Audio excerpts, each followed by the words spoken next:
2012, c'était Mélenchon, il quitte le PS du coup en 2008, il crée le parti de gauche et il commence à travailler à une union, un front de gauche du coup, avec le parti communiste, avec certains mouvements altermondialistes comme Ensemble, etc. Et 2012 est sa première élection présidentielle parce qu'il est donc le candidat du front de gauche et à l'époque du coup il est invité sur On n'est pas couché. Non, c'est même après d'ailleurs, non, c'était 22 novembre 2012, donc là la présidentielle est déjà passée. Et donc c'est Mélenchon. Après l'élection présidentielle du coup, Hollande a été élu. Il s'est quand même distingué comme le leader d'une gauche alternative, le leader du front de gauche, en tout cas son candidat à la présidentielle, avec des discours déjà très remarqués, des discours magnifiques comme le discours de la Bastille, j'ai dit de la Bastille. Et ça, il a bien travaillé son jutsu, il a bien travaillé, voilà, il est dans son personnage, il a bien digéré ce qu'il est, ce qu'il représente politiquement, parce qu'avec une campagne présidentielle dans les pattes, ça dessine le personnage Mélenchon déjà. Et surtout, il est en pleine élaboration et en plein questionnement qui continue sur la réalité des unions de la gauche, sur la réussite ou non du front de gauche, sur est-ce qu'on peut amener ça plus loin, est-ce qu'on peut même gagner au prochain coup, par rapport à Hollande, comment se positionner. 2012, c'était moins évident qu'aujourd'hui. Bon, évidemment, il a toujours été un opposant assez frontal à la politique de François Hollande, mais il le connaît depuis le PS. Mais 2012, c'était moins clair l'opposition de gauche. 2012, bon, c'était le début d'Hollande. À gauche, on disait faut lui laisser ses 100 jours quand même, faut lui laisser la chance de faire ses preuves. Il y a eu le début des débats sur le mariage pour tous qui ont beaucoup trusté l'attention médiatique. Donc voyons voir qui était le Mélenchon de 2012. Accueillons le député européen et co-président du bureau national du parti de gauche, parti qu'il a fondé en 2008, après le congrès de Reims, le fameux congrès de Reims du parti socialiste, souvenez-vous. Le fameux congrès de Reims Vous vous souvenez le chat du congrès de Reims du parti socialiste? Après, moi, je me rappelle. Après, c'est vrai que dans mon chat, il y a que des vieux. Voilà, oui, non, mais oui, c'est ça, c'est celui avec Aubry et Royal. On avait vu il y a longtemps, c'était le documentaire qui s'appelle Monsieur Mélenchon, qui a suivi Mélenchon pendant ce congrès, et qui se finit justement sur Mélenchon qui prend le seum de toutes les magouilles et de tout le trucage de la démocratie interne au PS contre Royal et en faveur de Martine Aubry. Pourtant, on pourrait dire, Ségolène Royal, c'est l'aile droite, elle est plutôt droitière, et Martine Aubry représente plutôt un truc un peu plus à gauche, etc. Mais Mélenchon, il était saoulé en fait de l'instrumentalisation et de la factionnalisation du Parti Socialiste, parce que il a fait partie de ceux qui, pendant la campagne de 2007, donc la campagne de Ségolène Royal contre Nicolas Sarkozy, la façon dont l'entièreté du parti a complètement lâché la campagne de Ségolène Royal, et que lui, il s'était retrouvé avec l'aile gauche, un des seuls à faire sa campagne, alors que tous les éléphants avaient abandonné la campagne de Royal, et que globalement, François Hollande avait bien fait comprendre à Ségolène Royal qu'il croyait pas du tout en elle, alors que c'était quand même la mère de ses enfants, mais qui croyait pas du tout en elle, et que de toute façon, il avait besoin qu'elle perde pour qu'il gagne au prochain coup, quoi. Et après, le fait de faire gagner Aubry, c'était pas tant pour faire gagner l'aile gauche, ou une aile un peu plus à gauche du Parti Socialiste, parce que Aubry, c'était quand même celle qui avait été le symbole des 35 heures, etc. Donc voilà, elle avait un positionnement plus à gauche dans le Parti Socialiste. Et Mélenchon, c'était pas tant par alignement politique ou par détestation de Martine Aubry, même si je pense qu'il devait pas trop je sais pas s'il l'apprécie ou pas, mais c'était surtout que, en fait, clairement, Ségolène Royal, après avoir perdu en 2007, et pourtant, alors même qu'elle a fait une campagne populiste, une campagne plutôt réussie en réalité, et que normalement c'était logique qu'elle devienne première secrétaire, etc. En fait, ça a truqué absolument partout à Lille pour faire gagner Martine Aubry et pour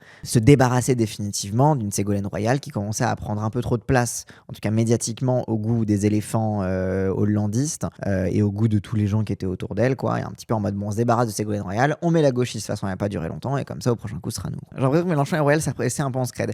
Non, ils ont, je sais pas si peut-être qu'ils s'apprécient personnellement, peut-être que voilà, mais je pense que ils ont l'un pour l'autre une loyauté qui est restée, je pense, depuis ce congrès. Je pense que c'est beaucoup ça. C'est que je pense que Royal n'a pas oublié que Mélenchon a été un des seuls à la soutenir en 2007 et en 2008, et à dire que même s'il n'était pas d'accord avec elle, c'était dégueulasse ce qu'elle subissait.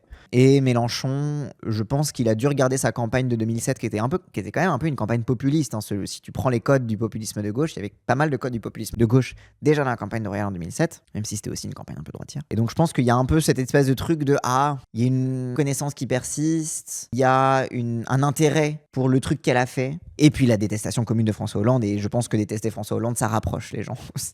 Mais bref, allons-y. Quelques copies cette semaine avec UMP, mais lui a été... Et avec Aymeric Caron à l'époque qui l'interview sur On n'est pas couché. Aujourd'hui, bref. En fait, c'est marrant, tu vois, parce que tu mets vraiment en perspective, genre en mode... T'as le que sont-ils devenus, mais dans la tête, quoi. Oui, c'était vraiment Aymeric Caron, le jeune premier, grand reporter, journaliste, qui avait une ascension médiatique avec On n'est pas couché. Il a quand même obtenu près de 11% des voix à l'issue du premier tour. Il est aujourd'hui figure incontournable de l'extrême gauche française. Oui, déjà extrême gauche à l'époque, c'est vrai, hein, c'est vrai. Après, le front de gauche, c'était beaucoup plus drapeau rouge. Il y avait des partis trotskistes, je crois, dans le front de gauche, je sais pas. Mais oui, c'était beaucoup plus drapeau rouge, on va dire, le front de gauche. Mais oui, à l'époque, extrême gauche, ouais. Et oui, c'était pas une insulte, hein. Rappel, en 2002, 10% de la France avait voté extrême gauche, hein. Et le PCF aussi était d'extrême gauche. C'est vrai que la présence du PCF, c'était une extrême gauche, mais qu'on reconnaissait comme méritant, comme ayant le droit de citer, parce que, après tout, on a vu Marie-Georges Buffet comme ministre. Tu vois, genre, il y avait eu des ministres communistes il y a pas si longtemps que ça, quoi. Genre, bon. Viendront avec lui sur l'actualité chaude du moment. Évidemment, les élections à l'UMP, l'aéroport de Notre-Dame-des-Landes, problèmes écologiques qui lui tiennent à cœur. Ah oui. Et évidemment, les 6 premiers mois, un premier bilan du président Hollande. Voici Jean-Luc Mélenchon. Donc Hollande est déjà élu. Et ce qui est intéressant, c'est voilà, ça va être quoi le premier bilan d'Hollande à 6 mois après l'élection d'Hollande. Comment, voilà, c'est... Oh là là. Quand même, On n'est pas couché, c'était une dinguerie, hein. Vous imaginez 5 heures de tournage interminable, des invités épuisés, mais quand même un show politique qui mélange des invités politiques partisans, des invités musicaux, des trucs avec ce mélange-là un peu. C'est un truc qui se fait plus trop 20 ans, quoi. Franchement, vous êtes élégant, vous êtes... Franchement, si j'étais pas marié, monsieur Mélenchon... C'est surtout que ça donne un petit côté français. D'autant que, comment ça, si t'étais pas marié, c'était pas autorisé à l'époque, qu'est-ce que tu racontes? Qu'est-ce que tu racontes, Laurent Ruquier, là? Oui, alors Mélenchon, autiste, capac à la vanne. La Marseillaise, ça vous a fait plaisir? Magnifique. Ah oui. C'est gentil. Magnifique. Ouais, c'est gentil, merci beaucoup. Chanté en plus par un enfant du métissage, parce que papa était... est toujours à Genève, maman antillaise, guadeloupéenne. Un enfant du métissage qui chante la Marseillaise, ça vous a fait plaisir, monsieur Mélenchon? Ah bah attends, 2012, c'était pas la même époque. En 2012, Cécile Duflot, oui, en 2012, Cécile Duflot s'est faite siffler. Non, pas siffler, mais les gens imitaient des bruits de poules, etc. parce qu'elle portait une robe à l'Assemblée nationale. Hein. Genre, donc bon, les choses changent quand même. C'est positif. Ça nous rassure sur le fait que les choses changent, quoi. L'émission de fou, on est au NPC dans son premier de fou. Franchement, c'était une des meilleures émissions du PAF. Hein. Et puis en plus, t'avais vraiment. Bon, t'avais déjà des chroniqueurs qui faisaient que couper la parole, etc. Bon, t'avais déjà ce côté un petit peu chien de garde qu'il pouvait y avoir en face des invités politiques, etc. Même des moments d'humiliation atroces. La période Zemmour, MDR, quoi. Mais, c'est genre, on a tendance à dire ça en mode, à l'époque, t'avais le temps de dérouler ta pensée, t'avais le temps de parler et tout, mais il y avait déjà plus le temps de parler qu'aujourd'hui, tu vois. Genre, c'était vraiment, ça coupait pas autant ça coupait beaucoup la parole. Et à l'époque, je me rappelle, quand je regardais ça, parfois, ça me saoulait un peu, mais ça coupait quand même moins la parole qu'aujourd'hui. Oui, avec Poutou, ils ont été atroces. Guadeloupéenne. Martiniquaise, Guadeloupéenne, la maman. Très bien. Tout ça, c'est des Français. Ah, ça, je sais, bien sûr. Depuis longtemps que d'autres. Ça n'empêche pas que c'est quand même un enfant du métissage, monsieur Mélenchon.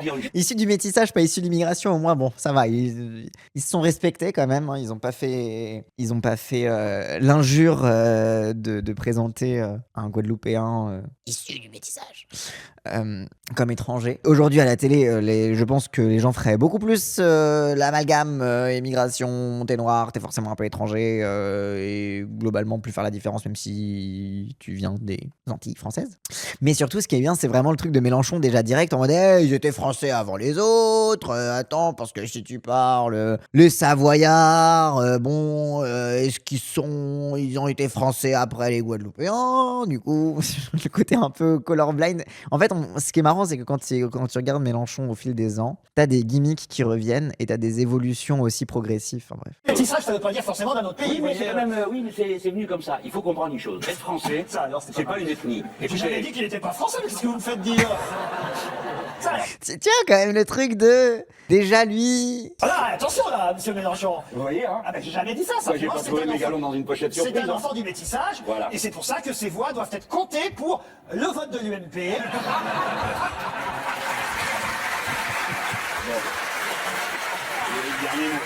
Il est malin aussi, hein?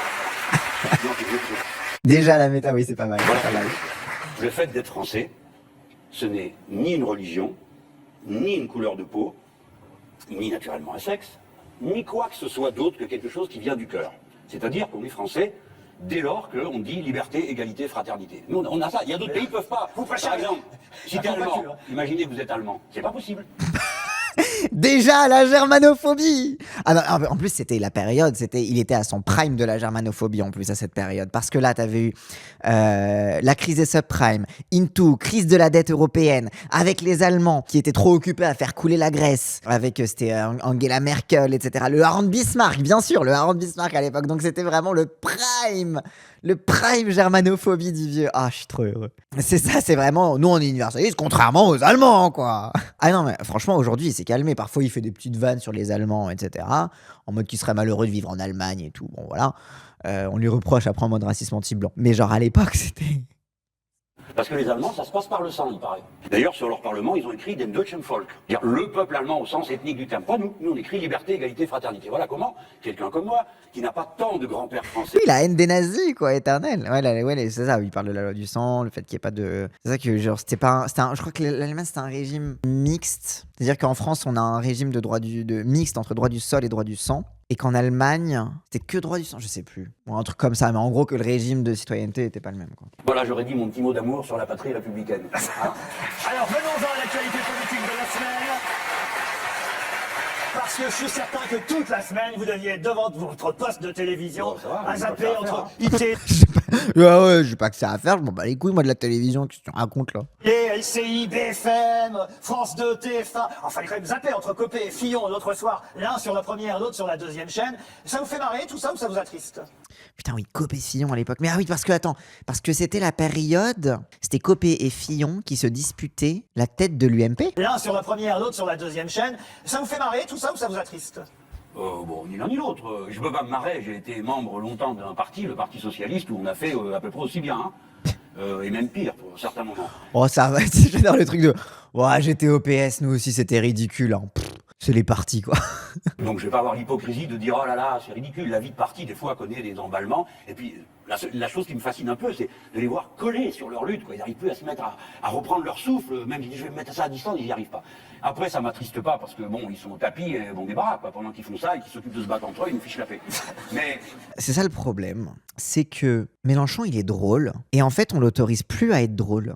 Maintenant, quand il fait des blagues, ça devient des scandales nationaux, etc. Alors qu'il a toujours été comme ça, un peu marrant et tout. Meeting pour la tête de l'UMP, Copé, il est des quartiers où je peux comprendre l'exaspération de certains de nos compatriotes, pères ou mères de famille rentrant au travail le soir, apprenant que leur fils s'est fait arracher son pain au chocolat à la sortie du collège par des voyous, qui lui expliquent qu'on mange pas pendant le ramadan. Il est des familles de France qui vivent en silence leur souffrance. Quand même, c'est fou quand même, hein. Parce que Copé, ça fait partie vraiment des personnalités de droite qu'on a tous oubliées. Genre, où est-il? Qui est-il? Que fait-il? Aucune idée. Enfin, si, il est à Meaux, quoi. Il s'enterre à Meaux, etc. Mais ça fait partie de ceux qui ont vraiment fait à fond le pari de l'islamophobie à cette période, quoi. et après, bon, non, par contre, je comprends ce qui se passe. C'est qu'une sorte de compromis qu'incarnait l'UMP entre deux ou trois types de droites différentes s'est écroulé. Ce compromis, il n'arrive pas à le tenir. Et c'est une droite vraiment très décomplexée qui s'est affirmée dans cette circonstance, pas seulement à travers le personnage de M. Copé. Vous avez remarqué que les sondeurs, au passage, se sont encore une fois trompés. Bon. Déjà à l'époque, ils disaient les sondages, ils se trompent, les sondages, la fabrique de l'information, les sondages. Comme quoi, notre vieux, il a une constance quand même, hein. Il a ses obsessions, il a toujours dit, on peut pas lui enlever ça, quoi.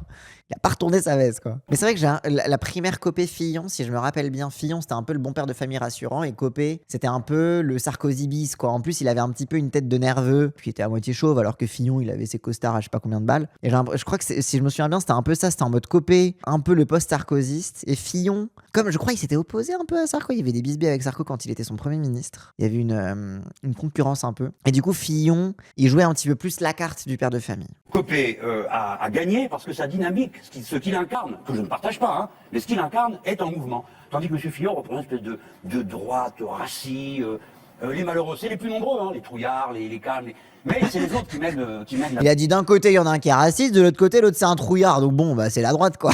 Ce qui est frappant, c'est ça, c'est cette forme d'extrême droitisation de la droite politique de notre pays. Extrême droitisation déjà à l'époque. Déjà à l'époque, Mélenchon présenté comme le leader de l'extrême gauche. Et déjà à l'époque, il dénonçait l'extrême droitisation. Franchement, il y a de la constance quand même, hein. C'est ça qui est intéressant, quoi.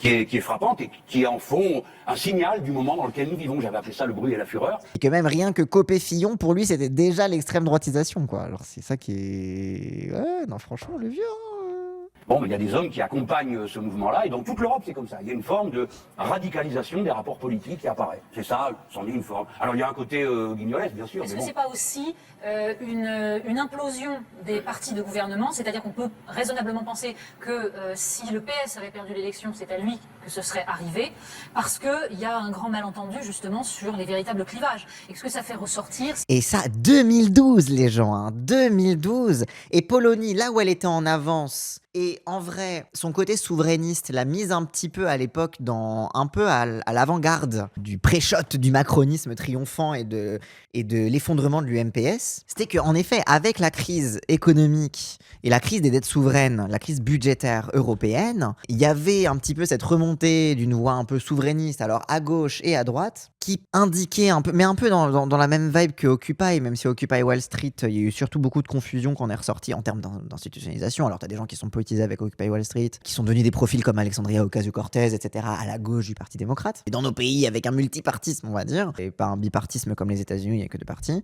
il y avait un petit peu la constitution d'un truc. Ouais, Polony, elle était chevènementiste, etc., donc chevènement, c'était déjà un petit peu cette méta-là. Mais t'avais déjà un peu ce truc de cette crise-là et les mouvements sociaux qui en découlent et l'agacement face au fait que la droite et la gauche gèrent de la même façon en fait les crises budgétaires, c'est-à-dire avec de l'austérité et en faisant payer les pauvres. Ça préchotait déjà finalement cet effondrement des clivages, cette UMPS et la fin de la référendum sur la Constitution européenne était pas loin. Oui, c'est vrai que pour moi c'est un peu plus loin vu que moi j'étais beaucoup trop jeune en 2005. Mais c'est vrai que t'as vraiment toute la séquence qui est ouverte avec le référendum sur la Constitution européenne jusqu'à Macron en fait finalement, mais Macron qui a été permis par aussi donc t'as 2005, t'as la Constitution européenne, 2008-2009 la crise des subprimes qui en atteignant l'Europe devient très vite une crise de la dette, des dettes souveraines et du fait que les pays leur dette devient plus solvable et que du coup regardez l'austérité c'est la dette qui amène aussi à l'effondrement du coup de la Grèce dans son sillon et du coup aussi la disparition progressive de la pertinence des clivages politiques. Déjà Jospin était dans une droitisation de son propre camp politique, donc déjà même le référendum constitutionnel de 2005 était déjà le continuum de ce qui était arrivé avant, quoi. Et ce que ça fait ressortir, c'est que les véritables clivages de votre côté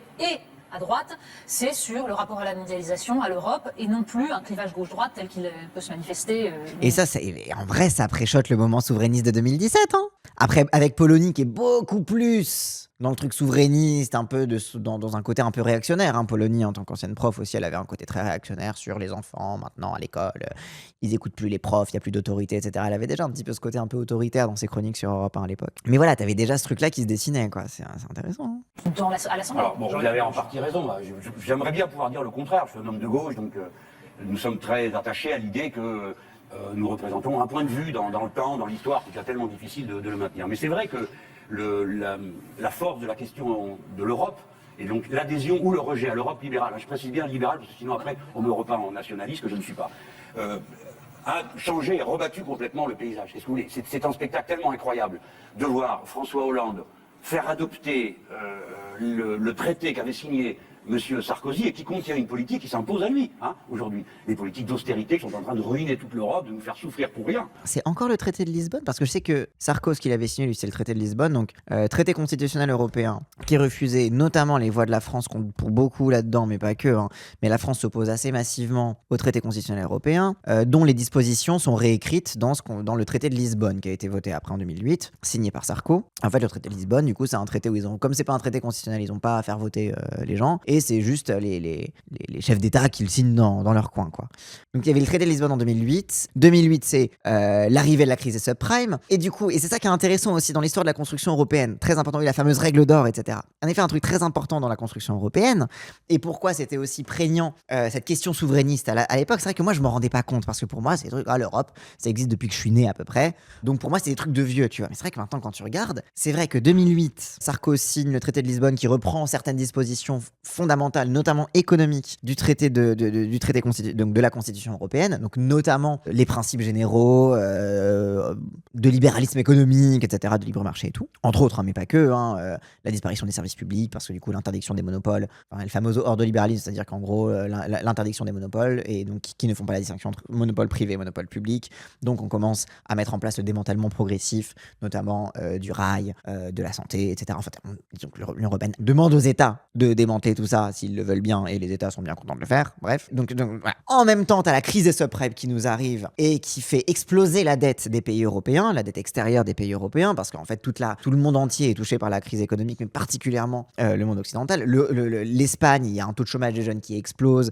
L'Espagne se retrouve au fond du trou. C'est à cette période-là où, je crois, Merkel, c'est Merkel, ça ou je sais plus, mais en gros, qualifie les pays du sud de l'Europe de pigs, de porcs. Donc c'est parce que c'est le Portugal, l'Italie, la Grèce et Spain et l'Espagne qui sont les pays du sud, qui sont les mauvais, qui n'investissent pas assez bien, qui font pas assez d'austérité, qui sont trop dans le farniente, qui ont trop de soleil et qu'on va mettre au pas, quoi. La spéculation contre la Grèce et du coup 2012. Pacte budgétaire européen, parce que du coup, finalement, l'intégration des dispositions du traité constitutionnel européen dans le traité de Lisbonne sont finalement assez récentes, arrivent dans un contexte de crise économique qui vient justifier encore plus de graver dans le marbre des règles de stabilité économique et en réalité des règles d'obligation d'austérité aux États de l'Union européenne. Et donc d'interdiction finalement de mettre en place des politiques de relance par la dépense publique, etc., etc. Donc en fait des politiques qui sont traditionnellement des politiques de gauche. Et donc c'est pour ça en fait quand je vous explique ça, je suis outré, mais c'est vrai qu'à cette période-là, je ne comprenais pas comme ça, parce qu'encore une fois, pour moi, je sais pas, j'étais au lycée, je commençais à me politiser, etc. Pour moi, l'Europe, c'est des trucs qui étaient d'avant que je naisse, tu vois. J'étais en mode, c'est un truc de vieux. Je demandais à mon père s'il se souvenait du traité constitutionnel, parce que pour moi, c'était la différence entre être enfant et me baver dessus et être ado.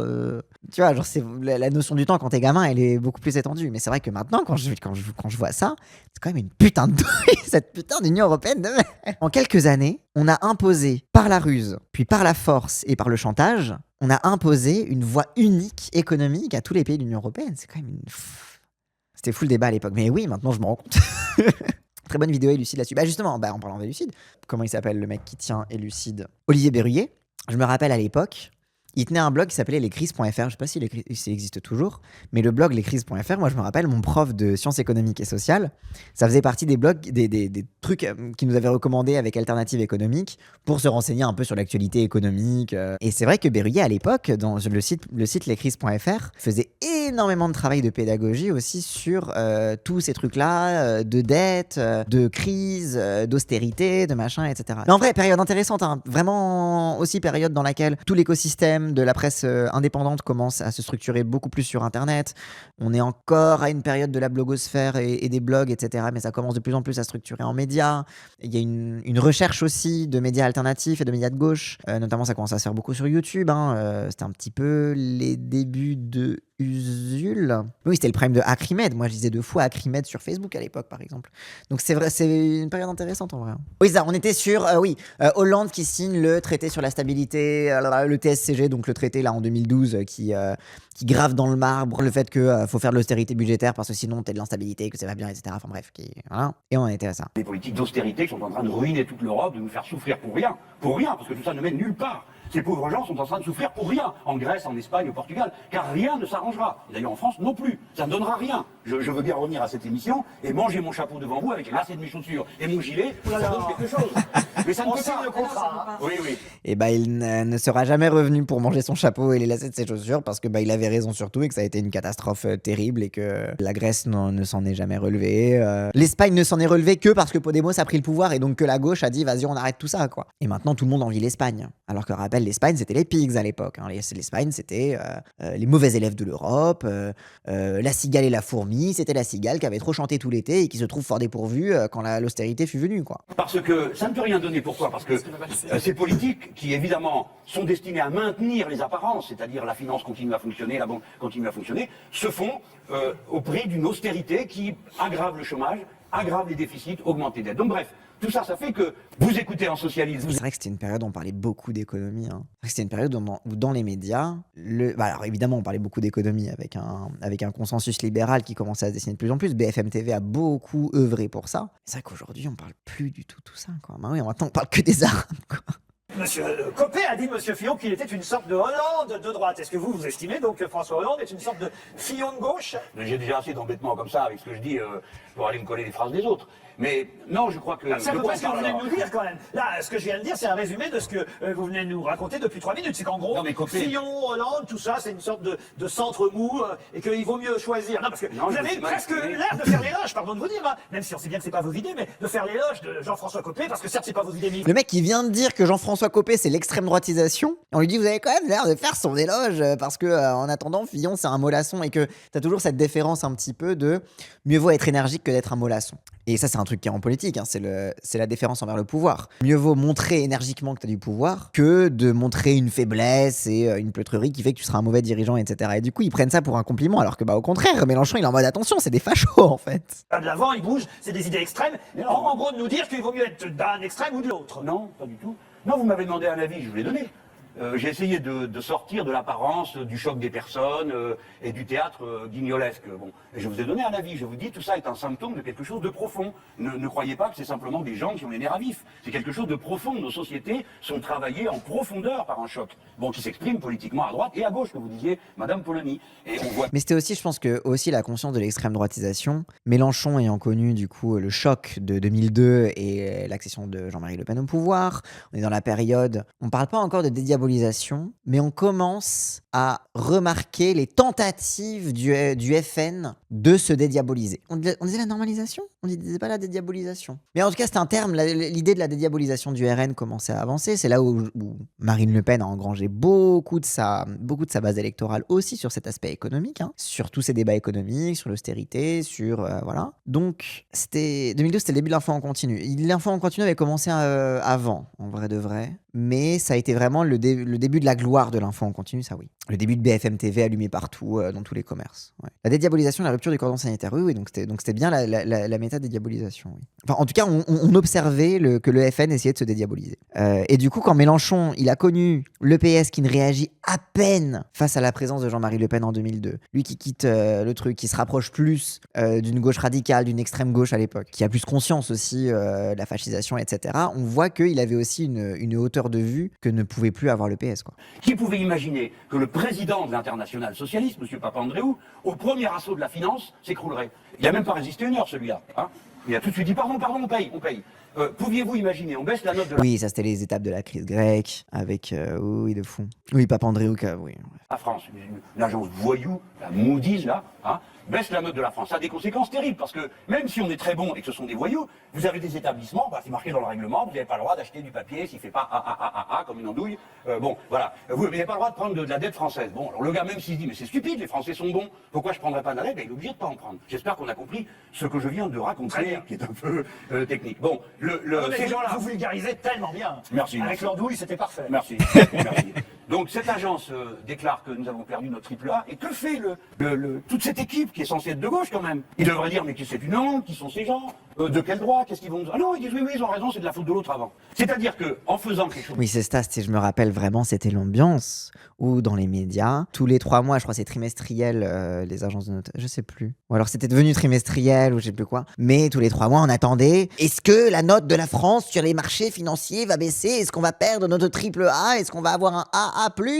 Aujourd'hui, je crois qu'on est en AA tout court. AA+, AA tout court, je sais plus. On nous a refait le coup récemment, là, de la note qui risquait de baisser. Je sais plus quand. C'était quand? Le nouveau chantage à la note. J'en avais reparlé récemment. Mais c'est ça. On était passé de AA+, à AA-. Maintenant, on est en AA++. Et ça en parlait tout le temps. Et enfin, chaque mois, t'avais, est-ce que la courbe de la croissance du delta du chiffre du chômage s'inverse dans une inflexion vers le haut ou vers le bas? On savait plus de quoi on parlait. La dernière fois qu'on s'est pris un chantage à la notation, c'était la censure de Bayrou, de François Bayrou. En mode, ne censurez surtout pas le gouvernement de François Bayrou, sinon on va vous sanctionner sur les marchés financiers. Oui, c'est ça. Le politicien, c'est de la faute de l'autre avant. On fait passer le fait qu'on est d'accord. On est d'accord, la France va mal du point de vue de Moody's. Mais moi, je conteste absolument, totalement, radicalement. Ce n'est pas vrai. La France n'a jamais été aussi riche de son histoire.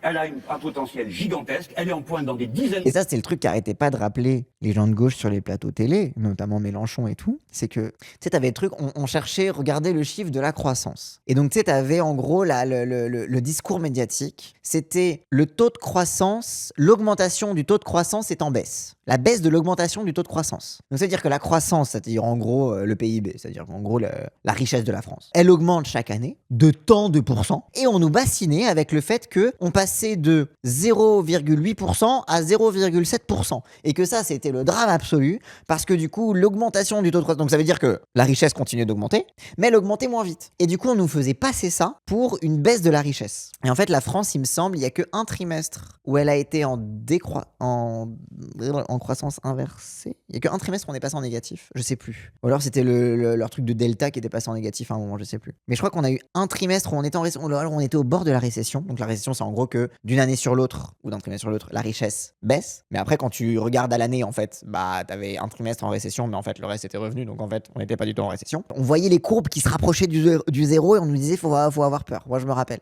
Mais du coup, bref, on nous bassinait avec ça. Mais, et du coup, est-ce que rappeler les Mélenchon, etc., et les gens de gauche sur les plateaux télé, même les économies, c'était en mode, mais les gens, tant qu'il y a de la croissance, ça veut dire que techniquement, la France n'a jamais été aussi riche qu'elle l'est aujourd'hui, alors pourquoi vous nous faites chier? Genre en mode, d'où elle vient cette croissance? Ça veut dire qu'il y a encore des gens qui produisent de la richesse. Certes moins vite, certes en ce moment, il y a une petite, il y a un petit frein, mais on continue d'avoir plus de richesse. Donc on continue de créer de la richesse, donc on continue d'être riche, donc ça veut dire que techniquement, on n'a jamais été aussi riche. Techniquement, on est le plus riche qu'on a jamais été. Donc pourquoi vous nous faites chier avec ça? Vous ne faites pas du Montebourg, là, un peu quand même? Bah non, parce que lui, il est au gouvernement et il mange... Oui, c'est la seule différence. C'est pas la seule. C'est qu'il fallait d'abord choisir de savoir où on allait. Vous regrettez pas? Oh, Au final, nullement, de nullement. pas mettre les mains dans le cambouis. Moi, j'ai fait ça, j'ai été ministre une fois. Non, il faut être honnête avec les gens. J'ai fait une campagne, j'ai dit, voilà pourquoi je crois que ça ne mène nulle part et qu'il faut faire autrement, qu'il faut partager, qu'il faut du volontarisme, qu'on doit imposer certaines choses, hein, notamment au capital, mais aussi dans l'industrie, qu'on doit changer des formes de la propriété. C'est pas pour aller après au gouvernement raconter exactement le contraire. Et les gens qui sont là, ils me jettent des pierres après. Moi, je les aime bien. Émeric Caron. Vous parlez effectivement du fait que vous avez été au gouvernement entre 2000 et 2002. Oh, Émeric Caron à l'époque. Vous parlez que vous avez été au gouvernement entre 2000 et 2002? Oh, ça va. J'aimerais que vous nous reparliez un petit peu de cette période pour qu'on comprenne bien ce qui s'est passé dans votre vie, dans votre pensée. Parce que vous avez quand même soutenu un gouvernement. Mais il posait des bonnes questions, putain, à l'époque. Mais en fait, c'est ça qui... C'est là que tu vois c'est à quel point ça a régressé, la télévision politique en France. Et encore, je suis sûr qu'on posait d'encore meilleures questions avant. Mais il posait des bonnes questions. Des questions ouvertes qui laissaient le temps aux gens de dérouler, tu vois. Ce qui s'est passé dans votre vie, dans votre pensée. Parce que vous avez quand même soutenu un gouvernement qui cautionner, mettez en place une politique économique libérale, avec des privatisations, avec une vision de l'Europe, qui cautionnait cette vision de l'Europe que vous dénoncez aujourd'hui, avec des traités qui ont été votés à l'époque. Alors, j'essaie de comprendre ce qui fait qu'à un moment, vous avez quitté le PS pour prôner des idées qui sont contraires à celles que vous avez soutenues. Très bonne question. Pourquoi vous avez quitté le PS? Expliquez-nous. Vous avez quand même dû avaler des couleuvres là-bas. Pourquoi vous vouliez plus en avaler? Et en plus, ça se voyait que c'était... En plus, ce qui est incroyable, c'est que ça se voyait que c'était un mec de gauche qui posait des questions. C'est aussi ça qu'il y avait à la télé. C'est que tu pouvais avoir des gens qui étaient de gauche et qui posaient des questions de gauche, avec une analyse de gauche. C'est parce que je soutenais ces idées et que je n'arrivais pas à les... Comment dire, à les confronter au seul souverain. Je vais poser ma question, pardonnez-moi. Ouais. Quand vous dites par exemple, je ne veux pas aller dans un gouvernement, effectivement, où les orientations seraient contraires à mes convictions profondes, c'est pourtant bien, si je vous comprends, ce que vous avez fait en 2000.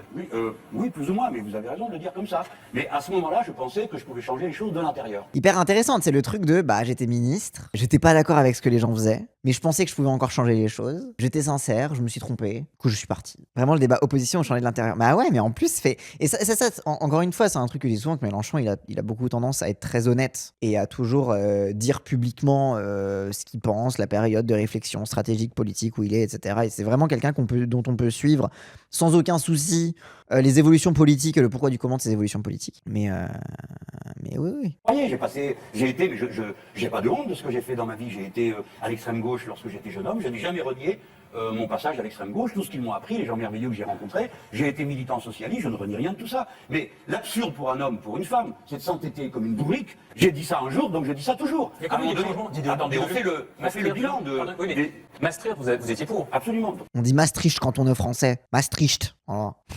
Ça, vraiment, c'est de la théorie politique. On arrive sur Mais c'est Maastricht. important pour comprendre qui vous êtes aujourd'hui. Et je me dis, j'écoute ce qu'explique le président Mitterrand, et l'Allemagne, tout le monde a tout oublié. Mais à ce moment-là, l'Allemagne vient de se réunifier.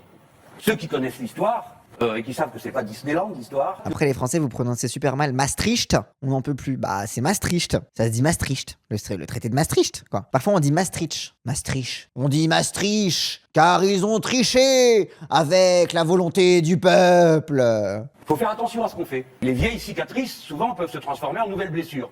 Donc, on a une stratégie positive de paix. On va sortir par le haut du problème qui nous est posé. Donc, on se dit, allez, on va faire le marché unique, on va faire la monnaie unique, le président Mitterrand, pour le citer dans des phrases qui sont un peu rudes, qu'on n'a pas l'habitude d'entendre sa bouche, dit, nous allons clouer la main des Allemands sur la table et les capitalistes ne pourront plus comploter contre votre monnaie, dit-il. À l'époque, tout le monde a oublié, mais en 81, après 81, on a eu 3 dévaluations, un contrôle d'échange et un emprunt forcé. Donc ce genre d'argument... Ça, c'est le truc qu'il dit beaucoup sur...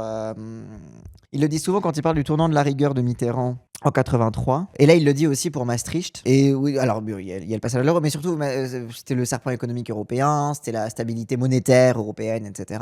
Et c'est toujours le truc où il dit en mode, bah, en même temps, on s'était fait dévaluer le franc parce qu'on avait un gouvernement socialiste, que déjà, les marchés financiers pariaient contre le franc et faisaient tout monétairement pour faire tomber la France. Et il présente un peu en mode comme ça, bah, c'était pas plus mal d'avoir un truc qui garantisse la stabilité de la monnaie pour pas qu'on puisse couler tout seul en Europe, quoi, tu vois. Genre, oui, en vrai, le truc, tu sais, un peu, c'est souvent le truc qui dit que bah, c'était terrifiant, on savait pas trop quoi faire, donc bon, tant mieux qu'on ait une monnaie stable, quitte à se mettre avec les Allemands, quoi. T'enlèves une arme aux adversaires s'ils peuvent plus attaquer la monnaie. Bah oui, et du coup, tu vois un petit peu le truc de, oui, bon, ok, j'étais pour Maastricht, mais en même temps, on était terrifiés de ça, on était en mode, ça enlève une arme aux capitalistes, et en même temps, après, on s'est fait baiser, et puis en vrai, bon, est-ce que c'était bien, est-ce que c'était pas bien, bon, on peut refaire le match, à l'époque, je trouvais que j'avais raison de faire ça, et je vais pas revenir dessus, tu sais, genre, tu sais, c'est une position un peu honnête, quoi.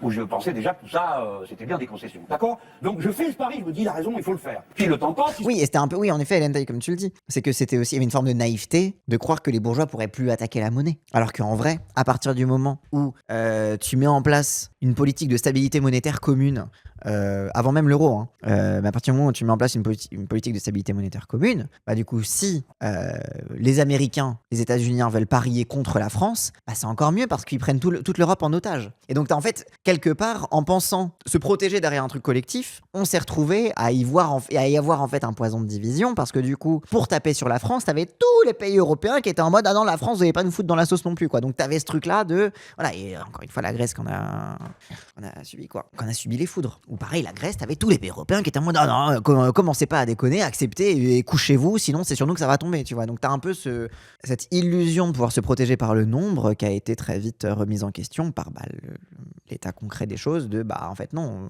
t'as juste tu vas en plus avoir tes voisins qui vont profiter pour te tirer dans le dos, quoi. Parce que le contraire de ce qu'on avait dit. Enfin, le contraire, il y avait quand même. Il y avait des règles écrites, voilà, Maastricht, Amsterdam, Lisbonne. Enfin, oui, mais c'est comme ça, à chaque fois on vous dit un petit bout de pain pour finir le petit bout de fromage, un petit bout de fromage pour finir le petit bout de pain. Alors, vous passez d'un traité à l'autre, chaque fois on vous dit la prochaine fois tu vas voir, ça va être vachement bien. Cette fois-là, faut voter. Fais pas d'histoire, oh là là, qu'est-ce que t'as là d'Ukraine. Allez, on continue. Et puis, ça m'étonne de vous. Vous avez toujours raconté que vous avez été embobiné, ça vous ressemble pas? Non, mais pas été embobiné. Non, il dit pas qu'il a été embobiné, il a dit qu'il y a cru sincèrement et que peut-être qu'il a eu tort. C'est pas qu'il a été embobiné, c'est qu'il a eu tort. Quand t'as tort, c'est pas forcément qu'on te manipule, hein. C'est peut-être que toi-même, voilà quoi. J'ai raisonné, non, j'ai raisonné, j'ai fait un pari, je me suis aperçu que je me suis trompé, donc je fais mon analyse. La discipline budgétaire aujourd'hui, c'est ce contre quoi vous battez le plus, et c'était Maastricht. Non mais attendez, en n'emmêlant pas trop les choses, vous m'avez posé une question, j'essaye de vous répondre de manière à ce que ça profite à tout le monde, hein, parce qu'il y a beaucoup de gens qui ont fait le même parcours. Il y avait, c'était Caronte et son petit regard et son petit sourire satisfait là. Il avait toujours ce truc, regardez ce regard de fou, genre avec le regard vraiment perçant en mode genre je te regarde en fronçant les sourcils et en même temps je souris, il a vraiment une tête de fou quoi à la télévision quoi. Genre un peu genre en mode Docteur Maboul de fou. Tellement plus l'habitude de voir des journalistes essayer de prendre Gilles par la queue. Oui c'est ça. Et c'est que là, en fait moi je prends presque du plaisir à voir cet échange parce que ok c'est désagréable de voir un journaliste qui fait que couper la parole, mais au moins il coupe la parole pour le prendre par sa gauche. Au moins il lui coupe pas la parole pour lui dire ouais mais quand même vous avez fait un jeu de mots sur les noms de famille, est-ce que pour vous voulez le grand remplacement quoi? C'est fou. Ils se disent bon allez la prochaine fois ça va être le bon traité, pas celui-ci. Ils ne s'aperçoivent pas qu'ils sont sur un raisonnement faux. Ils pensent que plus on va intégrer économiquement l'Europe et plus il y aura de la citoyenneté, de la règle. Ils ne se rendent pas compte que tout ce qu'on fait c'est de plus en plus se soumettre aux règles de la finance, c'est tout ce qu'on fait. Et on étrangle nos peuples. Donc voilà monsieur ce qui s'est produit pour moi. Attendez, mais il y a une chose que je vous laisserai pas dire parce que sinon je me disais bien. La politique oui mais la politique devient une chose simple et rustique et stupide. Lorsque le gouvernement Jospin, regardez-moi, je ne suis pas socialiste, je suis membre du parti de gauche, j'ai été le candidat du Front de gauche, donc ça donne du poids à ce que je dis. On ne peut pas dire le gouvernement Jospin le ramener à une seule chose et dire il privatisait, etc. J'ai pas dit ça. Attends, c'est ce que vous venez de dire. Non, j'ai dit qu'il avait très large. Il y a quand même un record de privatisation sous Jospin, l'État ne peut pas tout ça quoi, bon, voilà. Mais c'est le côté socialiste, c'est le côté socialiste de Mélenchon quoi, c'est le côté PS, voilà. privatisé. Non, mais vous vous trompez. Jean-Luc ne pas défendre ses ex-challenges. Bah, au moins, il est fidèle. Au moins, il a une loyauté, une fidélité qu'on ne pourra pas lui enlever. Déjà, pour commencer. Mais oui, mais pardon de vous le dire, vous n'êtes pas obligé de le savoir. Mais en valeur ne signifie pas Je le suis nombre juste un peu d'entreprises. renseigné. Attendez, vous êtes un peu renseigné, moi j'y étais et je me souviens très bien. Et je peux vous dire une chose. Moi, je veux bien un nouveau gouvernement socialiste modéré. Non, parce qu'en fait, il a privatisé beaucoup d'entreprises en nombre, mais en valeur, ça représentait pas tant d'actifs que ça pour l'État. Donc voilà, c'est pas pareil. Vous prenez les chiffres de nombre d'entreprises, mais si vous prenez les chiffres de combien ça a coûté, bah, au final... Aïe, aïe, aïe, aïe, aïe. Mais ça fait du bien de voir le vieux mis en difficulté sur sa gauche. Moi, je trouve que c'est... Voilà, quoi. À la Jospin qui fait les 35 heures. Vous voyez? Je veux bien à nouveau avoir un gouvernement qui fait... Mais après, c'était aussi sa façon de voir le verre à moitié plein au PS. Et je pense que c'est aussi ce qui explique qu'il est resté aussi longtemps au PS. C'est qu'il voyait surtout le verre à moitié plein. Comme il était dans un truc de « je peux peut-être changer le PS de l'intérieur », bah du coup, il se concentrait davantage sur les réussites de gauche comme un poids et un appui pour le fait de pousser plus à gauche le Parti Socialiste. Et donc, je pense aussi qu'il y a un effet... Je pense qu'il y a un effet de déni, ça, c'est clair. Il y a un effet d'appareil, tout simplement. C'est quand tu es dans le parti, quand c'est les évidences qu'il y a autour de toi, bah, tu te rallies facilement aux évidences que les gens disent d'un ton très péremptoire et très assuré, quoi. Mais je pense aussi sincèrement que comme il avait cette stratégie-là de l'intérieur, de gauchisation de l'intérieur, bah du coup ça faisait qu'il se concentrait surtout sur les trucs positifs qu'il pouvait appuyer, quoi. Je veux bien, pardon. Et qui va signer la fin des services publics.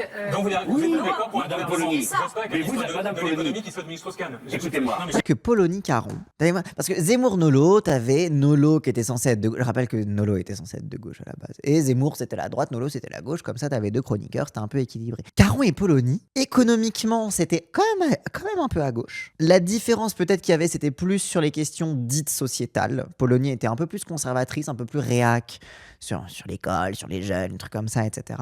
Mais c'est vrai que le duo Caron-Polony, il y avait un peu ce truc-là de duo gauche-gauche, mais de deux gauches différentes, quoi. Oui, c'est ça, Polony gaucho-souverainiste et Caron gaucho-bobo, exactement. Ce qui fait que Polony, parfois sur l'économie, était un peu plus acharné, surtout quand il s'agissait de l'Europe. Là où Caron avait plus un truc de journaliste, en amener à l'hypocrisie. Mais enfin, tu sais, il y avait c'était moins un droitard que Zemmour, quoi. super étonné. Mais oui, mais Enfin, en tout cas, c'était le souvenir que j'avais à l'époque, quoi. ne réduisez pas, la vie est compliquée. Votre vie est compliquée, la mienne l'est. La vie de tout le monde est compliquée. Hein? Bon. Ah bon? Eh ben oui, mais la politique, c'est comme ça. Polony méga Raslar déjà à l'époque. Ah oui, deux fois, elle était hyper réac sur ces trucs-là. Mais sur l'aspect économique, c'était intéressant à On n'est pas couché à l'époque de la crise des dettes souveraines européennes, d'avoir sur On n'est pas couché deux chroniqueurs qui avaient plutôt des réflexes de gauche vis-à-vis de l'Europe. Et en tout cas vis-à-vis de l'économie. Encore une fois, Polony plus que Caron, je pense.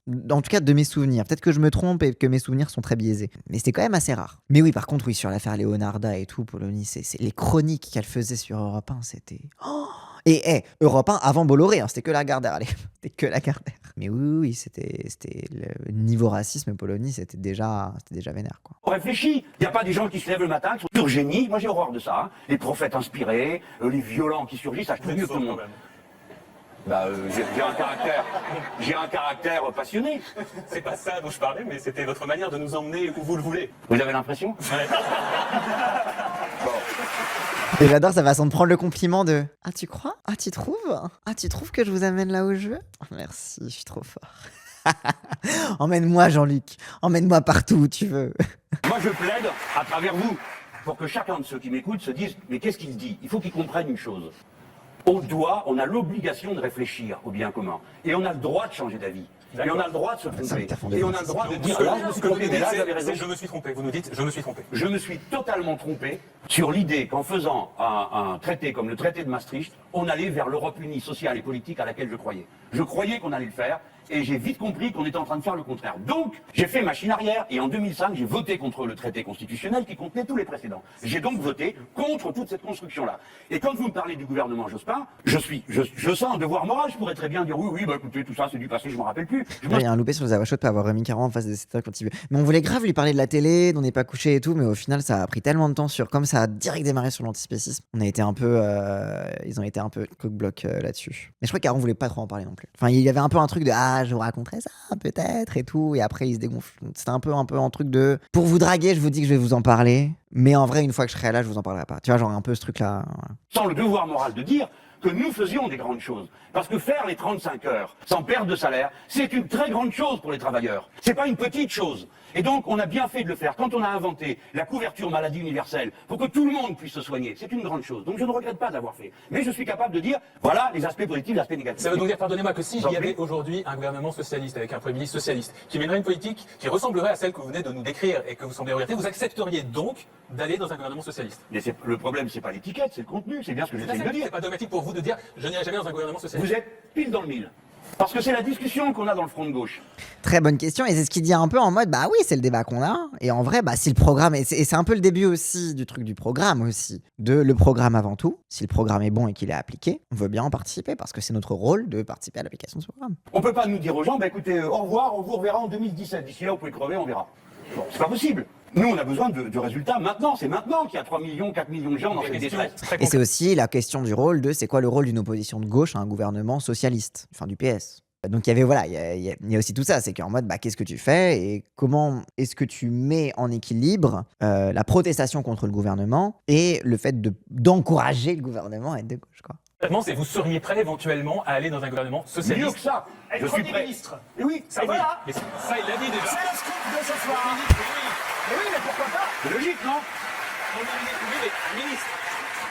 mais ministre, Mais- un Premier ministre, il ne serait Donc donc pas c'est vous. pas une affaire d'orgueil, moi ça va. La vie m'a donné tout ce que je pouvais espérer, bien. Hein. Et ça, pareil, c'est un truc qu'il a répété depuis des années, etc. C'est bon, ma carrière politique, elle est faite, je ne demande rien de plus, etc. C'est un truc qu'il dit encore aujourd'hui. Qui est un peu plus crédible aujourd'hui, vu qu'il est très vieux. Mais voilà. Entre-temps, non, Mélenchon, t'inquiète pas, ta carrière politique, t'as encore beaucoup de choses devant toi. Il faut que tu sauves la gauche d'abord. Tu vas sauver la gauche, et après, peut-être tu pourras dire t'es vieux. Mais d'abord, tu sauves la gauche. J'ai eu beaucoup de chance. Donc je suis pas en train de asphyxier par je ne sais quelle ambition, c'est pas le sujet. Si j'en ai une, mais elle est tellement énorme que...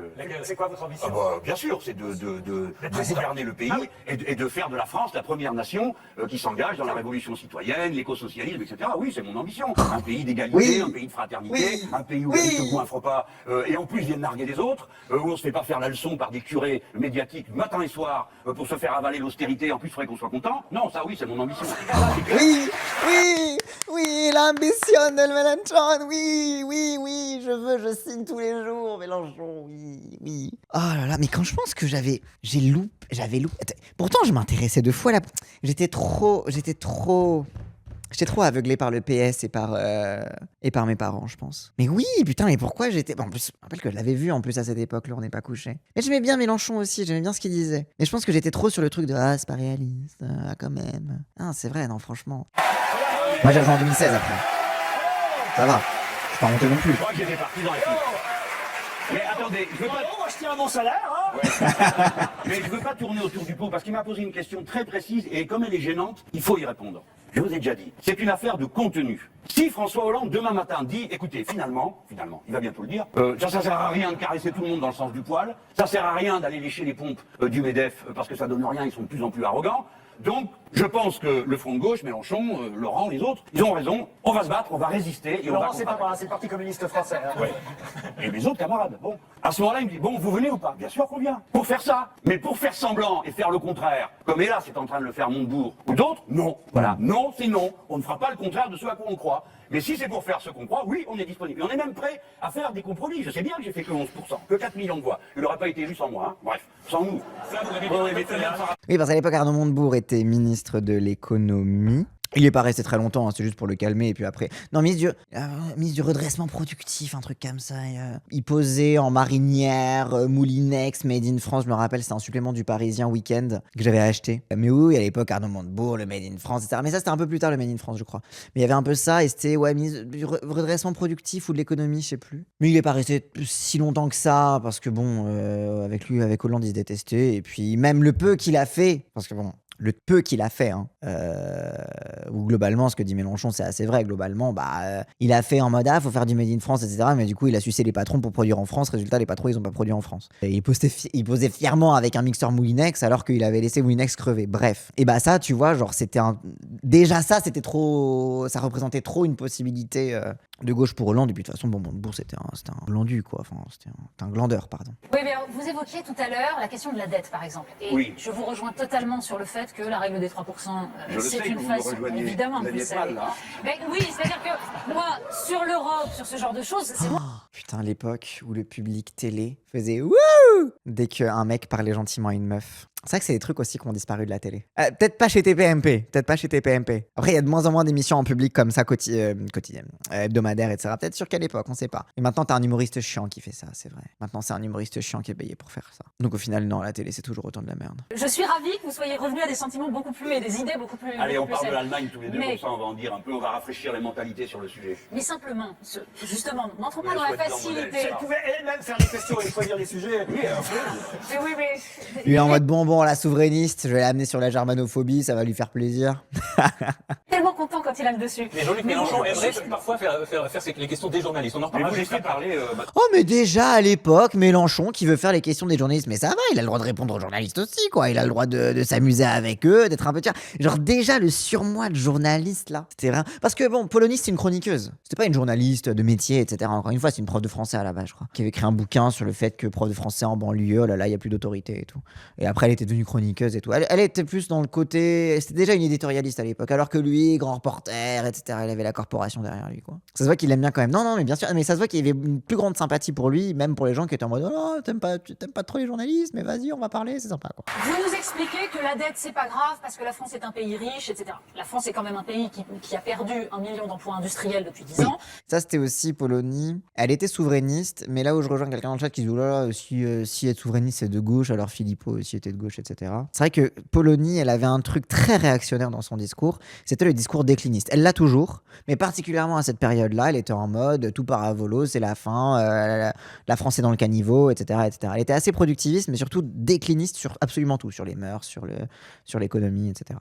Pour l'instant, personne n'a encore trouvé la solution pour recréer ces emplois. Il y en a certainement, bien sûr, vous allez nous dire que vous avez la solution, mais en tout cas, pour l'instant, certes, la France est un pays riche, mais c'est un pays qui pourrait l'être de moins en moins. Et d'ailleurs, Ça dépend. Oui, décliniste, quand je dis décliniste, c'est en gros les gens qui sont obsédés par l'idée du déclin et de la déchéance et de la chute de l'Empire. Tu vois, les gens qui sont obsédés par la chute de l'Empire romain, quoi.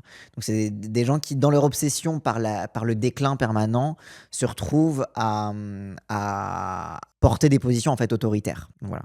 Oui, c'est la ligne Marianne. Oui, globalement, c'est Marianne. Et bah, elle écrivait dans Marianne, hein. Qui, hein, il y en a Et- déjà, et c'est de moins en moins. Hein. oui, il y en a, c'est déjà Et d'autres, de c'est moins beaucoup, en ça va moins. très bien pour Et eux. d'ailleurs, les Français en ont tellement conscience qu'un sondage a expliqué récemment. L'inverse des progressistes à l'époque, c'était la méta. Oui, à l'époque, tu avais beaucoup cette opposition entre le progressiste, je sais pas si on disait décliniste à l'époque, mais oui, en gros, le pessimisme et l'optimisme, quoi.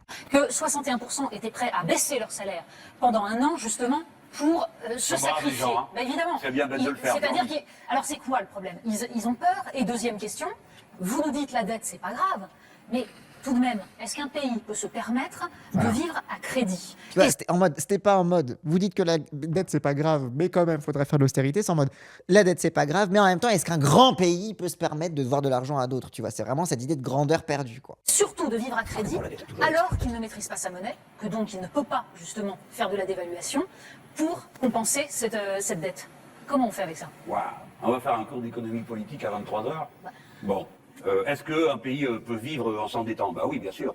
Ça dépend pourquoi. Oui, c'est la base du capitalisme de vivre à crédit, ça c'est clair là-dessus. Sur la monnaie, elle a raison, mais il y avait aussi le biais monétariste, c'est pas le seul biais au travers duquel tu peux faire de la croissance, tu peux compenser des coups durs. C'est vrai que ça t'enlève un truc sur lequel tu peux peser ça t'enlève un biais sur lequel tu peux peser, mais t'as des pays qui ont le contrôle de leur monnaie et la dévaluation et l'inflation, etc., ça les a foutus sur la merde, comme l'Argentine par exemple, tu vois. Donc c'est pas parce que t'as le contrôle de ta monnaie que tu résistes aux à-coups de l'extérieur. Donc c'est vrai que je me rappelle, il y avait vraiment ce biais-là monétariste de c'est bon, on a l'euro, on est sauvé, au moins on est protégé, il faut faire totalement déférence à l'Europe, et qui tendait à laisser de côté tous les autres pans du contrôle de l'économie, où il n'y a pas que la monnaie aussi, tu as aussi l'appareil productif, etc. Et c'était un peu une façon facile de tout concentrer sur la monnaie, c'est une façon de détourner le regard du reste de l'appareil productif. Ça reste un levier perdu, certes, mais il y en a quand même d'autres. Par exemple, on peut décider qu'on va faire un réseautage de centres de soins dans tout le pays. Par exemple, on peut décider, si on m'écoute,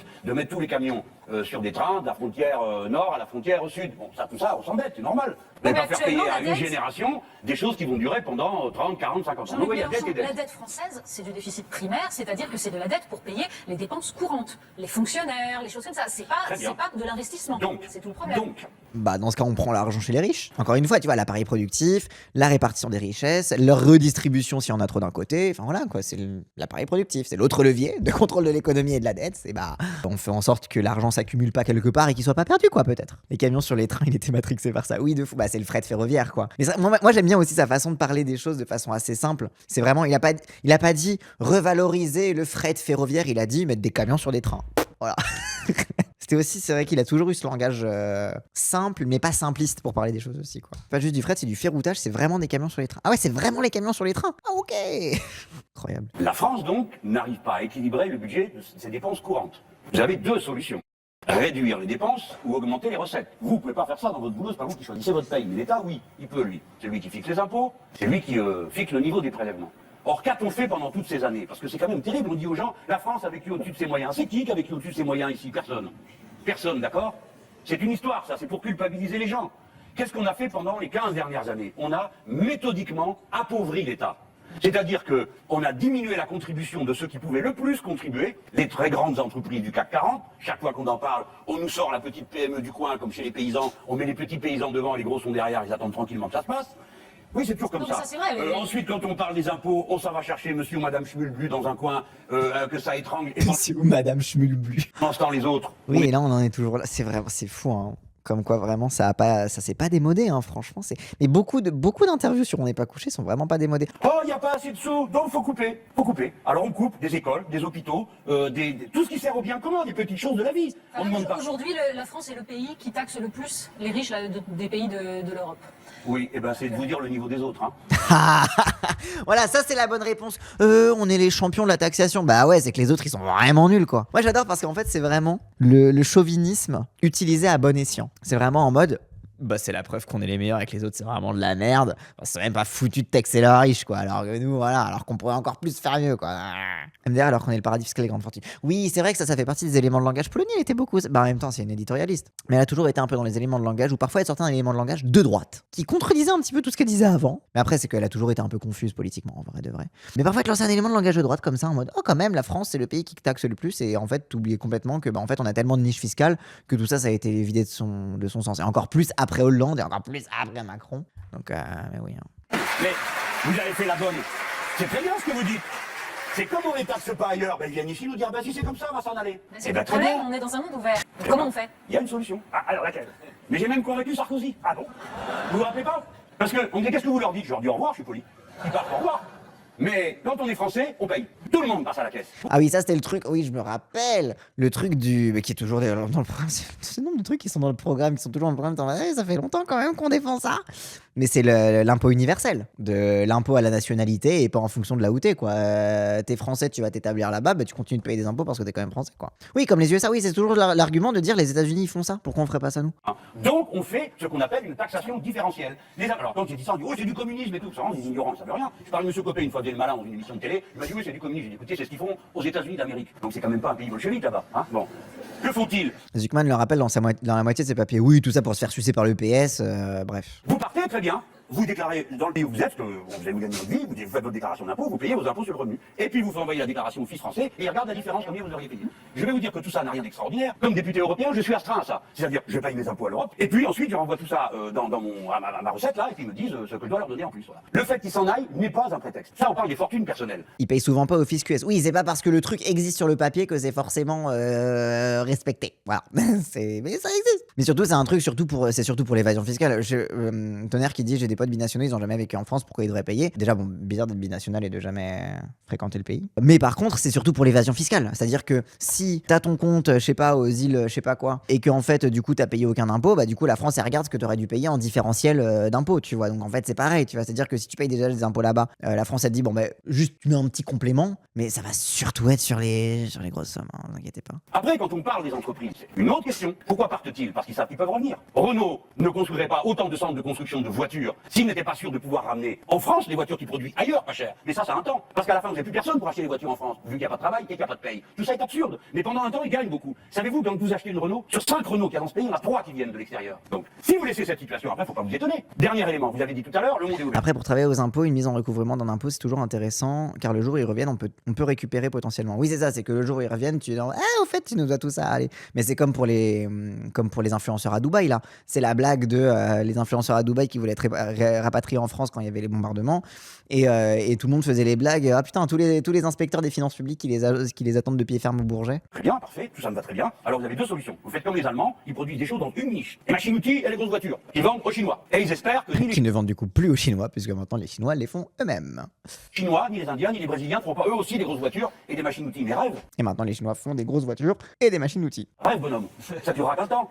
Mais j'ai entendu ça aussi en France. On dit, ouais, c'est très bien, il faut mettre tout là-bas parce qu'eux ils fabriquent des ombrelles et nous, on fera les grandes idées. Bah, bravo la trouvaille. Ah, bon, Oui, bah on oui. a vendu la technologie. Oui, mais- Oui, maintenant, les Allemands, maintenant, ils vendent plus rien et du coup, ils ont paniqué. Ils ont dit, quand même, est-ce qu'on pourrait pas quand même sucer la bite de Donald Trump parce que quand même, du coup, on vend plus rien aux Chinois. Bah oui, tu m'étonnes. Donc faut pas être trop naïf quand même dans ce genre d'affaires. Puis surtout, faut se dire, c'est normal que chaque zone du monde se développe. C'est une idée absurde de se dire, bah allez, la seule perspective c'est tout, on exporte tout, on produit pour l'autre. Donc les Allemands, vous dis-je, ils produisent deux petits trucs. Un peuple vieillissant, Oui, Polonie à dire, ah, c'est notre faute, on leur a vendu la technologie, on n'aurait jamais dû faire du commerce avec ces Chinois, ils auraient dû continuer de faire nos trucs made in China pas cher, vraiment, pourquoi on leur a vendu des trucs. Oui, bien sûr. Bien sûr. hein, très vieillissant, et qui va Les Chinois, c'est des voleurs, ils nous ont volé nos technologies, ils ont fait de l'espionnage industriel. Oui, bah, pleure. C'est trop tard. Maintenant, ils font mieux. avoir des problèmes gigantesques bientôt. Mais En nous, limite, ils ont espionné pour savoir qu'est-ce qu'il fallait pas faire, quoi. Ils ont espionné pour comprendre c'était quoi la mauvaise qualité. les Français, nous sommes de plus en plus jeunes, de plus en plus nombreux, donc c'est pas du tout la même situation. Et nous faisons toutes sortes Le grand remplacement, c'est donc cela? de choses qui sont de gamme intermédiaire. Et quand on arrive, par exemple avec notre avion, parce que Airbus c'est quand même un avion, les décalcomanies sont européennes, mais tout le reste c'est français. Bon. Et cet avion, toulousain. Oui, De moins en moins vrai aussi, ça, c'est tous les trucs qu'on a perdus depuis. mais quand on arrive avec notre avion, voilà qui coûte très cher parce qu'il est en euros. Et monsieur Gallois, vous le connaissez ce monsieur? Oui, très bien, oui, oui. Et jusqu'à avant d'écrire le rapport, pour lui, il y avait un problème. Il l'a oublié depuis, je sais pas pourquoi. Il disait, mais l'euro est beaucoup trop fort. Parce que l'euro monte. Avant, c'était. C'est vraiment une vision raciste des Chinois, cette idée de se dire on fera les idées, ils seront les bras. Oui. Alors que maintenant, les Chinois nous moguent sur le plan intellectuel. Mais à tel point qu'ils ont une crise similaire à nous. C'est qu'ils ont des millions de jeunes ultra diplômés qui n'ont plus aucune perspective de travail. Et du coup, ils se retrouvent face au même problème de merde. On a un peu trop d'idées, du coup. Donc, il faut baisser la valeur de l'euro. Et comme vous serez Le seul à le dévaluer. vouloir, vous sortez de l'euro. Non, parce que nous sommes la grande puissance européenne. Moi, je suis pas comme les autres à regarder les pompes le bout de mes pompes, là, hein, puis le béret à la main. Pardon, madame Merkel, est-ce que j'ai le droit de faire ci? Est-ce que j'ai le droit de faire ça? D'accord? C'est pas ça le truc. Nous sommes la deuxième puissance économique de ce continent. Ça, c'était le truc plan A, plan B qu'on aura retrouvé après en 2017. C'est plan A, on négocie. Plan B, on menace de quitter.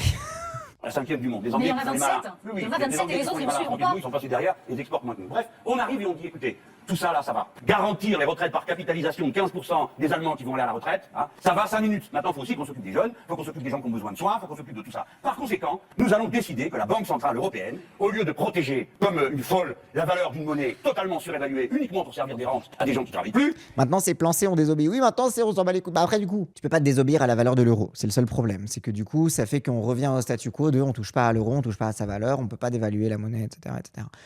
Mais oui, par contre, le plan C, c'est on désobéit au reste des règles, quoi. eh ben, elle va laisser filer la valeur de la monnaie. Et donc, le prix de nos marchandises va baisser et d'un seul coup, L'euro, c'est le point sur lequel le vieux a jamais eu le courage de se positionner. Mais en même temps, tu vois, mais c'est ce que je disais tout à l'heure sur l'Argentine. C'est que le problème, le vrai mensonge de cette espèce d'incantation de il suffit de dévaluer la monnaie, c'est que bah si t'as le contrôle de ta monnaie, rien n'empêche les autres pays de parier contre ta monnaie et tu te retrouves comme l'Argentine. L'Argentine, une des raisons pour lesquelles Milei peut se vanter d'avoir maîtrisé l'inflation, etc., c'est que il a attiré, il essaye en tout cas d'attirer des investissements et que les marchés publics soient plus cléments envers lui. Que les marchés privés, pardon, soient plus cléments envers lui parce que c'est Milei, c'est la promesse trumpienne, etc. Et du coup, c'est la pipeline Trumpo-latino-américaine. Mais à part ça, c'est une catastrophe, tu vois. Genre, donc, tu sais, t'as un peu ce truc-là de... Le problème, c'est que t'as jamais vraiment le contrôle de ta monnaie, même quand t'as le contrôle de ta monnaie. Parce qu'on est sur un marché financier internationalisé et que les gens, ils peuvent très bien acheter de ta monnaie pour parier contre, etc., etc. on respirera. C'est juste ce que nous avait expliqué François Hollande pendant la campagne. campagne. Il Il a avait pas dit fait. qu'il ferait ça. Mais non, mais il l'a pas Il fait. avait pas Pourquoi l'intention. Il comptait pas le faire. J'avais aucune C'est illusion. pour ça que la politique sociale de l'Équateur sous-coréen n'a pu se faire qu'avec une indexation sur le dollar américain. Bah oui. Et en vrai, c'est un peu le problème de l'incantation. Ah, il suffit de récupérer le contrôle sur l'euro. Bah non, pas tant que ça. Madame Polony, Mais est-ce que admettez, c'est pas les regardez-moi. limites de Je suis aussi malin que j'en ai l'air, vous savez. Vous savez? Oui. Donc j'ai une stratégie politique. C'est pas parce que je mets un costard 3 pièces pour passer la soirée avec vous que la tête cesse de Je pense fonctionner. maintenant on a compris, c'est parce que vous voulez avoir le costume du premier ministrable. Ah non, je sais pas, Héros, il met pas ça aujourd'hui. Ah non, c'est vrai. C'est pas la mode à Nantes. Mais non, parce que Héros, vous l'avez dit vous-même. Et pendant ce temps, Manuel Valls, il mettait des costards blancs pour avoir le plus vite sa marionnette au guignol. Manuel Valls et ses costards blancs quand même, en plein été. C'était une folie. Hein. Rien que pour voler la vedette à Hollande. Quel petit ce mec quand même. Alors, Héros, vous l'avez dit mon vous-même, but, c'est un tout mon petit premier politicien de objectif, province. j'aurais pas dû dire ça comme ça, parce que Bah, moi ça j'ai fait vécu pas en très province. proche du peuple hein, de dire ça. Je suis Bon, désolée. une phrase sur Ça une- fait pas proche du peuple de dire ça. Oh là là, ça va, on a le droit de dire la province. Désolé, Héros, il fait petit politicien de province. Oui, c'est pas une insulte de dire ça. Il y a des gens illustres qui viennent de province. Bah lui, il fait petit notable de province. Voilà, les petits notables de province, c'est des petits notables de province. Voilà, on a le droit de dire la province quand même. Non mais oh, attends. Voilà, Polonie. Voilà, le chat a le même avis que Polonie. Quand je dis la province et que vous me dites que c'est méprisant, vous êtes du même avis que Natacha Polony. Ça vous fait quoi d'être réactionnaire?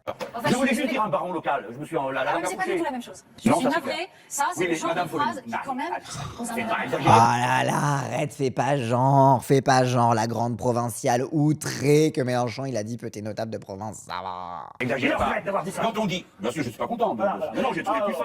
J'ai dit mieux. Et puis ça va, il s'est excusé, il a dit oui, j'aurais pas dû dire ça, c'était pour exprimer ça, j'aurais pas dû dire province, ça va. Bon. J'étais choqué que les Parisiens disent vraiment province pour de vrai. Non, mais c'est que c'est pas pareil de dire la province pour désigner tout sauf Paris, ce qui est quand même un petit pan de la France. Non, mais et puis de dire aussi, quelque chose de provincial pour d'un point de vue un peu méprisant, quoi. Pas dire qu'il vient de la province, j'en viens, moi, d'où croyez-vous que je sors? En région parisienne, on est tous des provinciaux qui sont là quasi de force. Donc, on n'a pas choisi. Il y a les immigrés bretons, les immigrés maliens, les immigrés algériens, les immigrés corses, on est tous là, quoi. C'est ça la région parisienne. L'Algérie et le Mali, c'est la province française? Quoi? Pardon? Ah, les Algériens, vous êtes plus des blédards, vous êtes des provinciaux maintenant, voilà. En fait, ce que j'aime bien avec Mélenchon, c'est que c'est un vrai universaliste. Et que la province, c'est le monde entier, quelque part. Finalement, les provinciaux, est-ce que c'est pas juste le reste du monde? La France des 5 continents. Moi, je suis un immigré de Franche-Comté. Bref, c'est pour dire que quand on dit provincial, c'est une manière de dire un peu. Bon, écoutez, c'est pas moi qui ai inventé ce discours. Il va au MEDEF et il dit je comprends pas que ça surprenne que je vienne là. Tu parles, c'est le premier ministre qui va à l'université d'été du MEDEF. Il y a Ça, avec c'est 10 autre autres, chose. hein, d'accord il fait un peu le singe là. Hein. Je comprends pas. La province sans Paris reste la France, Paris sans la province n'est rien. Bah, Paris sans la province, c'est Paris. Au moins, on a ça. Pourquoi à Nantes, je rencontre les patrons. Enfin, la France, c'est pas Nantes, quoi. Je sais pas pour dire du mal de Nantes, qui est une grande ville, mais c'est pas comme ça qu'on prend le problème. Qu'est-ce qu'ils venaient faire là avec les 10 autres? Caresser dans le sens du poil les patrons. Du CAC 40. Une erreur terrible. Je reviens sur ce que vous me disiez. Moi, mon plan de route, c'était d'abord sortir Sarkozy. Parce qu'il avait une politique, pas sa personne. J'ai trouvé odieux le fait qu'on s'en parle à sa personne. Parce qu'il était agité, ça c'est pas le sujet. Le sujet, c'est qu'est-ce qu'il faisait. Ce qu'il faisait ne me convenait pas. Donc au premier tour, je suis candidat. Ils m'ont pas élu. Ils m'ont pas mis au deuxième tour, les électeurs. Je m'incline. Au premier tour, on choisit. Au deuxième, on élimine. Il faut donc que j'en élimine un. J'élimine celui que j'ai en face de moi. Monsieur Sarkozy. On en vient, monsieur Hollande. On lui fait crédit. Premier vote de confiance, on s'abstient. On dit, bah allez, montrez-nous qu'on s'est trompé. Non, c'est pas trompé. Il fait pas ce qu'il faut. Il va caresser la tête du MEDEF au lieu de faire voter l'amnistie des syndicalistes. Parce que c'est ça qu'il aurait dû faire. Quand on est de gauche, on fait voter l'amnistie des syndicalistes parce que c'est des hommes et des femmes qui ont joué leur carrière, leur peau, leur vie, leur machin, tout. Dans leur boîte, on les a persécutés pendant 10 ans. Donc, on vote l'amnistie pour dire, allez, stop les gars, les filles, vous avez bien travaillé. C'est le signe qu'on envoie. Au lieu de ça, rien. Et pourtant, il m'avait promis de le faire. Deuxièmement, on dit c'est l'hémorragie dans les boîtes, très bien. On fait une loi sur l'interdiction des licenciements boursiers. Troisièmement, au lieu d'attendre que la situation soit à moitié pourrie comme elle l'est, on fait une nationalisation temporaire à Florange. On nationalise et puis après on dit, écoutez, nous, si un repreneur Florange. ou si les travailleurs veulent faire une coopérative, on leur donne. Puisque vous, monsieur Mittal, vous voulez pas le faire. Putain, déjà le dossier ArcelorMittal, Florange. Oh, on se traîne des trucs quand même. Hein. Le fait d'avoir fait élire Macron en 2017, ça nous a fait traîner ces trucs. Ouais, le quinquennat Hollande, mais la catastrophe du début à la fin, qu'est-ce qu'il nous a fait? Dans quoi il nous a foutu? Ah oui, Alstom. Nous, l'État, on nationalise et on dit, est-ce que quelqu'un veut le faire? Les travailleurs, une autre entreprise, voilà. C'est ça qu'il fallait faire pour donner le rythme. Pour dire maintenant, ça change. Et c'est plus les mêmes qui sont aux manettes. Et donc, il y a une autre logique qui l'emporte. Il ne l'a pas fait. D'accord? Et bien maintenant, nous l'a rendu à la question que vous me posiez il y a un instant. Qu'est-ce que vous voulez faire dans un gouvernement pareil? Mais pourquoi pas? Mais attends. Une autre majorité. On se tutoie maintenant, alors, camarade. Il y a des moments où vous me tutoyez. Non, c'est pas vrai. Je tutoie très rarement. Hein. Non, je pense pas vous avoir jamais tutoyé. On s'est pas vu à Cuba. On s'est vu à Cuba. Sauf une fois à Cuba, où certes, à Cuba, bon, voilà, on s'est un peu tutoyé. Oh, on s'est pas vu à Cuba, il est incroyable. Mais c'est pas parce qu'on se voit à Cuba que je vous tutoie pour autant, car C'est les musique et camarades, démocratie, donc. les camarades. Ce qui se passe à Cuba reste à Cuba. Je comprends mieux le truc de... Non, peut-être qu'il était sérieux, Ruquier, quand il a dit « Ah, s'il n'était pas marié... » Oui, c'est ça, c'est vraiment... Tu disais pas ça hier soir. On ne saura jamais ce qui s'est passé à Cuba, mais visiblement, ils ne se sont pas vouvoyés. Ça, j'ai le tutoiement très difficile. On s'appelle Je serais très surpris si vous me tutoyez. La prise de tête pour... Ah, mais je suis certain à 100% que je ne vous ai Oh, le plus vieux ronchon. C'est vraiment le vieux couple. Oh là là, voilà, la prise de tête, parce que j'ai dit un mot, mais non, c'est vraiment, qu'est-ce qu'il me... Alors que bon, on a partagé un cigare. jamais tutoyé, camarades. Que ce soit à Cuba, à Paris ou à Tombouctou. Voilà. Toujours gênant, Riquet, mais c'est pas grave. Voilà, en fait, il y avait vraiment des moments où il était en mode je vais faire ma petite phrase, mon petite punchline. À chaque fois, c'était un peu en mode c'est gênant, mais c'est le style de Riquet.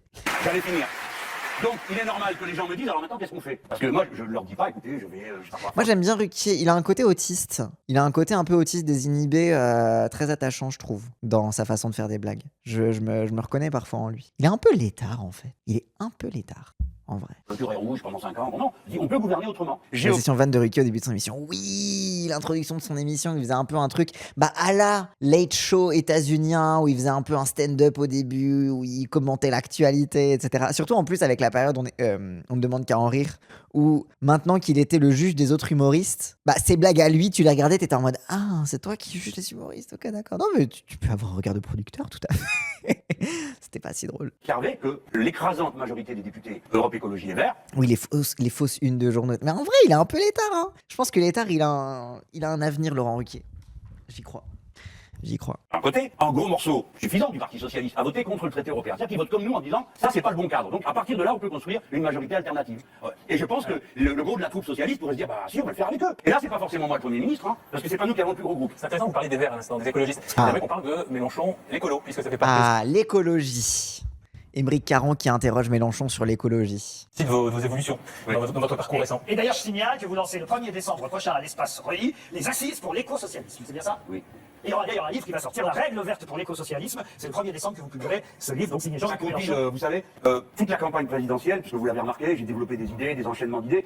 Oui, c'était vraiment le moment où l'écosocialisme, ça commençait à être un peu le truc qui montait depuis le front de gauche, en vrai de vrai, avec Martine Billard et tout. Et c'est vrai que c'était encore un truc étrange. L'écosocialisme. C'était un peu un truc, le nouveau concept, l'écosocialisme, on sait pas, etc. Alors que ça faisait un moment déjà que ça circulait dans les milieux écolos. Bon, peut-être pas ceux de LV à cette période.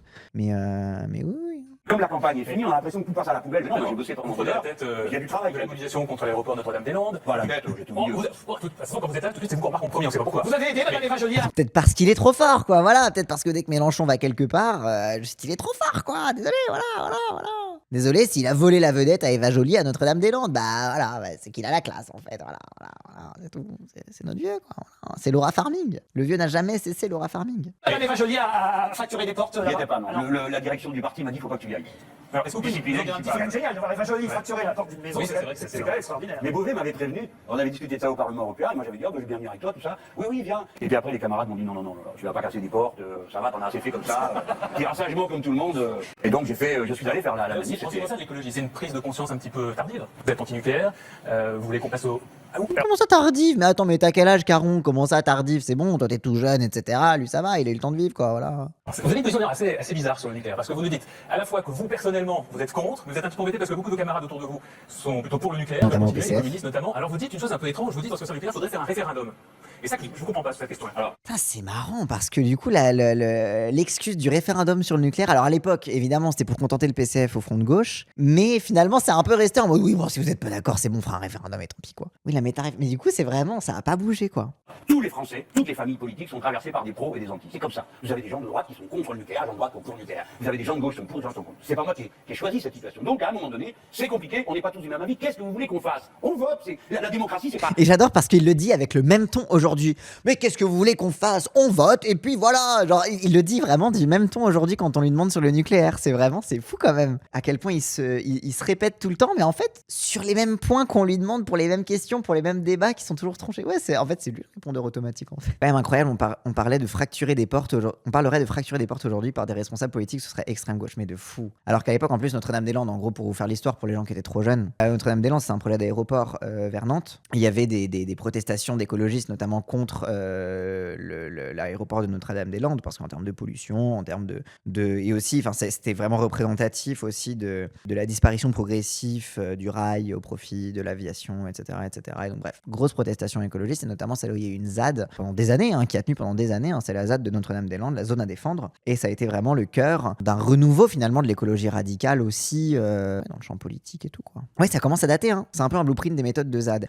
Ça a été la première ZAD qui a réussi aussi en France, quoi. Ça a été, oui, Notre-Dame-des-Landes c'est fini vers 2017, mais ça a été une victoire au final, puisque l'aéroport n'a pas été construit, si je me trompe pas, mais oui. D'accord, il y a eu le Larzac avant, je suis d'accord, mais en tout cas dans la période récente, Notre-Dame-des-Landes c'est vraiment ce qui a relancé le truc en mode on peut gagner. C'est ça que veut dire le référendum. C'est la manière de sortir par le haut. Et en plus, on discute tous, on parle, on échange des arguments, on va essayer de se convaincre. Ça sera fascinant. Pourquoi? Parce qu'on ne trouvera pas toujours les mêmes au même endroit. Maintenant, moi, qu'est-ce que je propose de faire? Pas, à chaque fois, on me dit le retour à la bougie, ça va, quoi, avec ça. Vous l'avez pas dit, mais nous avons une chance extraordinaire. Les mêmes ingénieurs, les mêmes techniciens, les mêmes ouvriers hautement spécialisés. Attends, est-ce que déjà à l'époque, ils parlaient des clapots? Capables de produire d'autres machines, une autre énergie. Par exemple, si nous faisons de la géothermie profonde, nous avons l'industrie pétrolière qui sait faire des trous, pardon, parce que ça consiste à faire des trous. Il nous faut une sidérurgie qui est capable de produire les bons aciers pour faire les tubes pour projeter la flotte 5000 mètres sous terre et la remonter chaude et faire des centrales. Combien il en faut? 200, 300, 400, on sait le faire. Nous savons tout faire grâce à l'école, la jugeote. Vous pouvez leur demander ce que vous voulez. Ok, lui c'était la géothermie. Oui, je pense aussi qu'à l'époque, il disait la géothermie, ça devait être à la mode à l'époque, et maintenant on s'est rendu compte qu'en termes de rendement, c'est pas génial, et en fait, et du coup, il est revenu sur la mer et les marées motrices et tout. Alors, un petit tour de table avant de vous redonner à chacun une toute dernière question. Est-ce que vous avez une question à poser à M. Mélenchon, Marcel Ruffo? Ah non, je suis fasciné. Je suis fasciné par... Oula, pédopsychiatre. Qu'est-ce qu'il pense des trans, lui? C'était pas la méta à l'époque. C'est déjà que les gays et lesbiennes se marient, nous fallait qu'on attende. C'est l'inverse, c'est vous le savant, c'est pas moi. Non, les savants, non. Le surmoi, l'inventivité, l'école, l'alliance, la majorité, le consensus. Non, bravo. J'ai rarement des consultants comme ça. Ok, il a été félicité par un pédopsychiatre. J'ai rarement des patients comme ça. Bah oui, bah peut-être parce que tes patients, c'est des enfants aussi. C'est pas des messieurs de 50 ans. Oui, puis le mépris, bien sûr, de la position du savant. Etc. Mais c'est ça, c'est que les autres invités pouvaient poser une question et parfois, t'avais des questions lunaires. T'avais des questions cheloues avec des gens un peu en mode qui savaient pas ce qu'ils foutaient là. T'étais un peu en mode, bon, bah je vais poser une question à cette personnalité politique. Vous pensez quoi du rock? Qu'est-ce que vous aimez comme musique? C'était ton psy? Emodem? Mais non. Le Jean-Michel, là, qui a dit le surmoi de Mélenchon, là? Ruffo? Mais non. Dinguerie. Incroyable. Oh, le multiverse. Est-ce qu'il était compétent? Il écrit des livres aussi, non, c'est une merde. Oui, ça a l'air d'être une sacrée merde. Je trouve le personnage fascinant, il me fait rire, mais dans le fond, moi je suis très Vous êtes proche. de gauche, vous êtes de gauche, je sais ça. Oui, non, mais parce que je trouve, on a vite tendance à jeter le bébé à l'eau du bain. On parlait de le TGV, tout le monde râle, c'est une merveille technologique. À Londres, ça se cassait la gueule toutes les 5 minutes. Il m'a dit, si tu veux mourir, pourquoi t'es encore là? Ah ouais! Ah oui, un exemple de tact. Ah ouais, d'accord, c'est vraiment super. C'est de l'éthique. Il a l'éthique chevillée au corps. On voit ça en tout cas.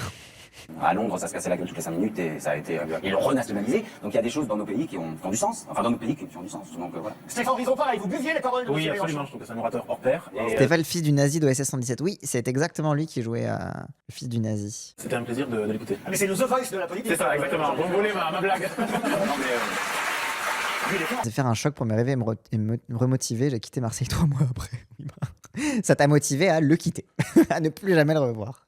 Carole Bouquet, par là, j'ai entendu, je vous ai vu passionné. Je ne joue pas les rôles. C'est moi qui suis le président de son fan club. C'est vrai? Ah, dans quel film? C'est secret. Un film où elle est à poil ou... D'accord, ok. Je n'irai pas plus loin. C'est fort. Cet obscur objet du désir. Là, on reconnaît bien le politique, là. Ah non, mais c'est un trésor national. Ah oui? Ils étaient sympas comme... C'est quand même, à l'époque, ils étaient gentils avec le vieux. Le vieux, il était moins vieux à l'époque. Ils étaient gentils avec lui. Genre, ils étaient en mode, ah, c'est un personnage, il est sympathique, c'est un trésor national. Ah ouais. Mais c'est un enfant dans ces cas-là. Bah ouais. Ouais. Bah, vous savez, le nombre de fois où je m'entends dire des horreurs, pour une fois, c'est pas le cas. Je jubile. Il faut pas être comme ça, là. Non, ça me fait pas plaisir. Si, le plaisir, ça doit se voir, il faut le prendre comme ça, là. C'est comme l'amour, dans le monde. Il y en a pas tant que ça. Donc quand il y en a, allez. Qu'est-ce que tu veux encore dire du bien? Le vieux qui sourit, c'est un plaisir, mais de fou. Mais en fait, c'est pour ça aussi qu'ils peuvent prendre des photos que de lui que quand il est lol, c'est parce qu'il a moins d'occasion de sourire à la télé. Non mais moi, ce que j'aime chez Jean-Luc Mélenchon, c'est qu'il arrive quand même à introduire la C'est poésie qui, dans lui le discours politique. Ah mais oui, je vois sa tronche. Je sais plus dans quoi il a joué, mais je reconnais sa tronche. Et ça, c'est très beau. Et je vous avais entendu une fois, je sais plus, c'est sur France Inter, c'était pendant la campagne présidentielle, et vous avez parlé de l'amour. Et vous en avez parlé, et ça m'a beaucoup touché, la façon dont vous parliez de l'amour. Déjà à l'époque, on le connaissait pour sa poésie. Oui, amour, oui. Je trouvais que c'est rare que les hommes politiques, d'un coup, parlent de l'amour, mais de façon philosophique aussi. Donc voilà, je trouve ça très intéressant. Et pour revenir juste sur le début, sur la rigueur, je reviens de Lisbonne où ça se passe très très mal, au Portugal. Vous savez, ce qu'on voit le plus dans les rues actuellement, c'est des potagers qui poussent sur les balcons. Et à vendre partout, évidemment. Et voilà, donc je pense qu'il y a une vraie question, mais qui est au-delà des partis, sur cette histoire de rigueur budgétaire. Et qu'est-ce qu'on fait? Et ça, Attends, quoi?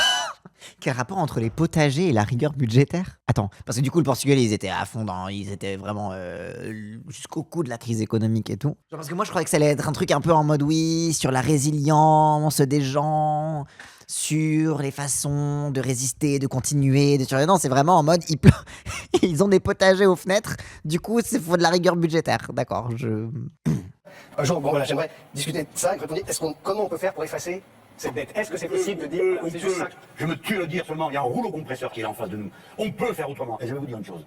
Ça va finir de la manière suivante. Les Grecs ne paieront pas, les Espagnols non plus, les Portugais non plus. Donc on aura souffert tout ça pour rien. Et à la fin, ça peut très mal tourner. Comme vous le savez, j'ai dit Oui, tout à parce que l'heure. pour faire disparaître la dette, il suffit de l'annuler. L'annulation de la dette, c'est un bon programme aussi. C'est ce qu'on défendait beaucoup. Je sais que Coquerel, il a beaucoup défendu ce thème-là de l'annulation de la dette. Ça a été pas mal un des sujets qu'il a beaucoup porté. Et oui, il suffit de l'annuler en fait. Regardez ce qui se passe en Espagne, entre Catalans et les autres, ce qui se passe en Belgique, en Italie. C'est-à-dire que les tensions sociales deviennent des tensions dans les pays. Et entre les nations, on doit faire très attention à ce qui nous arrive avec les Allemands. Je dis, il faut faire très attention. Parce que la manière qu'a cette Madame Merkel de donner... Hein, cette Madame Merkel là, les Allemands, hein. Attention aux Allemands là, on a commencé avec la germanophobie, on finit avec la germanophobie, c'est du Mélenchon Prime quoi. Elles sont à toute l'Europe de se comporter comme elle le fait. C'est pour ça, cette semaine-là, j'ai été voir Oscar Lafontaine, qui est un dirigeant de la gauche. Parce que j'ai besoin de parler avec un Allemand, avec un dirigeant allemand. Je suis allé voir le président de Die Linke parce que j'avais besoin de parler avec un Allemand qui était pas de droite quoi. J'étais en mode bon, est-ce qu'il y a un Allemand de gauche dans ce bordel quoi? Et ben, je suis allé voir Die Linke, bon ils sont un peu miskines, mais voilà, ils existent quoi, voilà. J'ai besoin de comprendre les Allemands. Il a parlé avec une femme musulmane pour... Oui c'est ça. Pour arrêter l'islamophobie, il a parlé avec une femme musulmane. Il a parlé avec un Allemand, mais ça n'a pas arrêté la germanophobie. Comme quoi, on peut se retrouver contre l'islamophobie pour la germanophobie. Genre, tu sais, je trouve qu'on laisse de côté les musulmans. Ils sont de chez nous, ils sont avec nous. C'est nos frères et nos sœurs. Et on se concentre sur les Allemands, quoi. Genre, je veux dire, à un moment, c'est le contrat social français, je veux dire, voilà. C'est l'intersectionnalité de la lutte contre les Allemands. Et les Allemands musulmans, bah ça dépend, est-ce qu'ils sont allemands ou ils seront musulmans? Moi, en fait, les Allemands musulmans, je les plains. Parce que s'acclimater à la culture allemande, c'est dur. Ce que je dis, je ne le dis pas parce que je suis le rouge du drapeau, là, comme je disais, hein, mais je le dis comme être humain. Ça ne mène nulle part, cette affaire. Vous étiez en Argentine et en Uruguay le mois dernier, je crois. Je ne vais pas dire que ce sont des modèles pour vous, mais enfin, quand même, Ah, vous en Amérique tirez latine. des leçons. D'abord, il me donne la pêche. Parce que, franchement, sinon on tourne en rond, là, entre nous, en Europe. J'ai la chance de pouvoir voyager. J'ai la chance d'avoir pu rencontrer cette femme qui préside l'Argentine, Madame Kirchner. Bon, c'est une femme, c'est un volcan d'énergie et qui affronte des conservateurs, mais d'une grossièreté, d'une brutalité contre elle. Et ils avancent, ces gens-là, comme nous. Hein. La dette, l'austérité, encore le FMI, encore ceci, encore cela. Et un jour, plaf, le truc est tombé. Ça n'a pas été une révolution. Hein. Les gens ne sont pas venus avec des piquets des fourches, ils étaient déjà dans la rue. Il y avait partout, il n'y avait rien à faire. Hein. Ils faisaient des piquets, des machins. Bon. Qu'est-ce qui s'est passé? Le système s'est bloqué. Ils ont eu 5 présidents en l'espace d'un mois et demi. Et puis, ils ont fini par aller aux urnes, ils en ont élu un. Et lui, il a dit, c'est fini, terminé, on ne paye plus. Et en bloquant et en renégociant la dette à mort, avec un rapport de force, le pays a redécollé. Alors après, on peut me dire tout ça n'est pas très orthodoxe, mais on s'en fiche. Oui, et puis après, le FMI est revenu à la charge. En fait, moi, ça me rend triste. Enfin, pas triste, mais amer. Mais c'était DSK en plus. Hein. C'était fucking Dominique Strauss-Kahn. Oui, enfin, fucking raping plutôt. Mais ça rend un peu... Ça te laisse un sentiment doux amer, quoi. Parce que t'es en mode, putain, ils avaient réussi un peu à s'en sortir. Ils avaient réussi à se décoller. Et l'Empire les a remis dedans, quoi. Ouais. Et là, bon, ils font des choses. Ils ont renationalisé le pétrole, raison pour laquelle tout le monde leur tombe dessus. Cette femme, elle a mordu les 2 lignes jaunes. Hein. Elle a nationalisé le pétrole et elle a fait une loi contre les monopoles dans la presse. Je vous dis pas ce qu'elle se prend. Bon. Donc voilà. Et donc oui, j'y prends des sons de courage. Alors après, on me dit, oui, c'est un modèle pour vous, mais non, mais j'ai un cerveau. Je suis capable de me rendre compte que l'Argentine, c'est pas la France, je suis au courant. Champollier et Émeric Caron, dernière question très courte chacun. Très court, je vais essayer.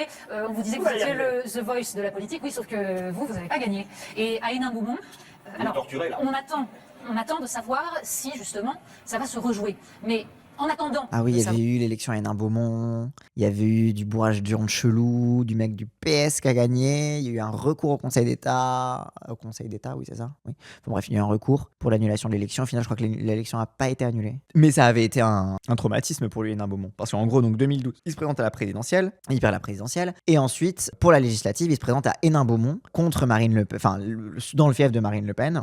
Non, c'est pas Marine Le Pen qui a gagné. C'était pas Le Pen qui a gagné direct.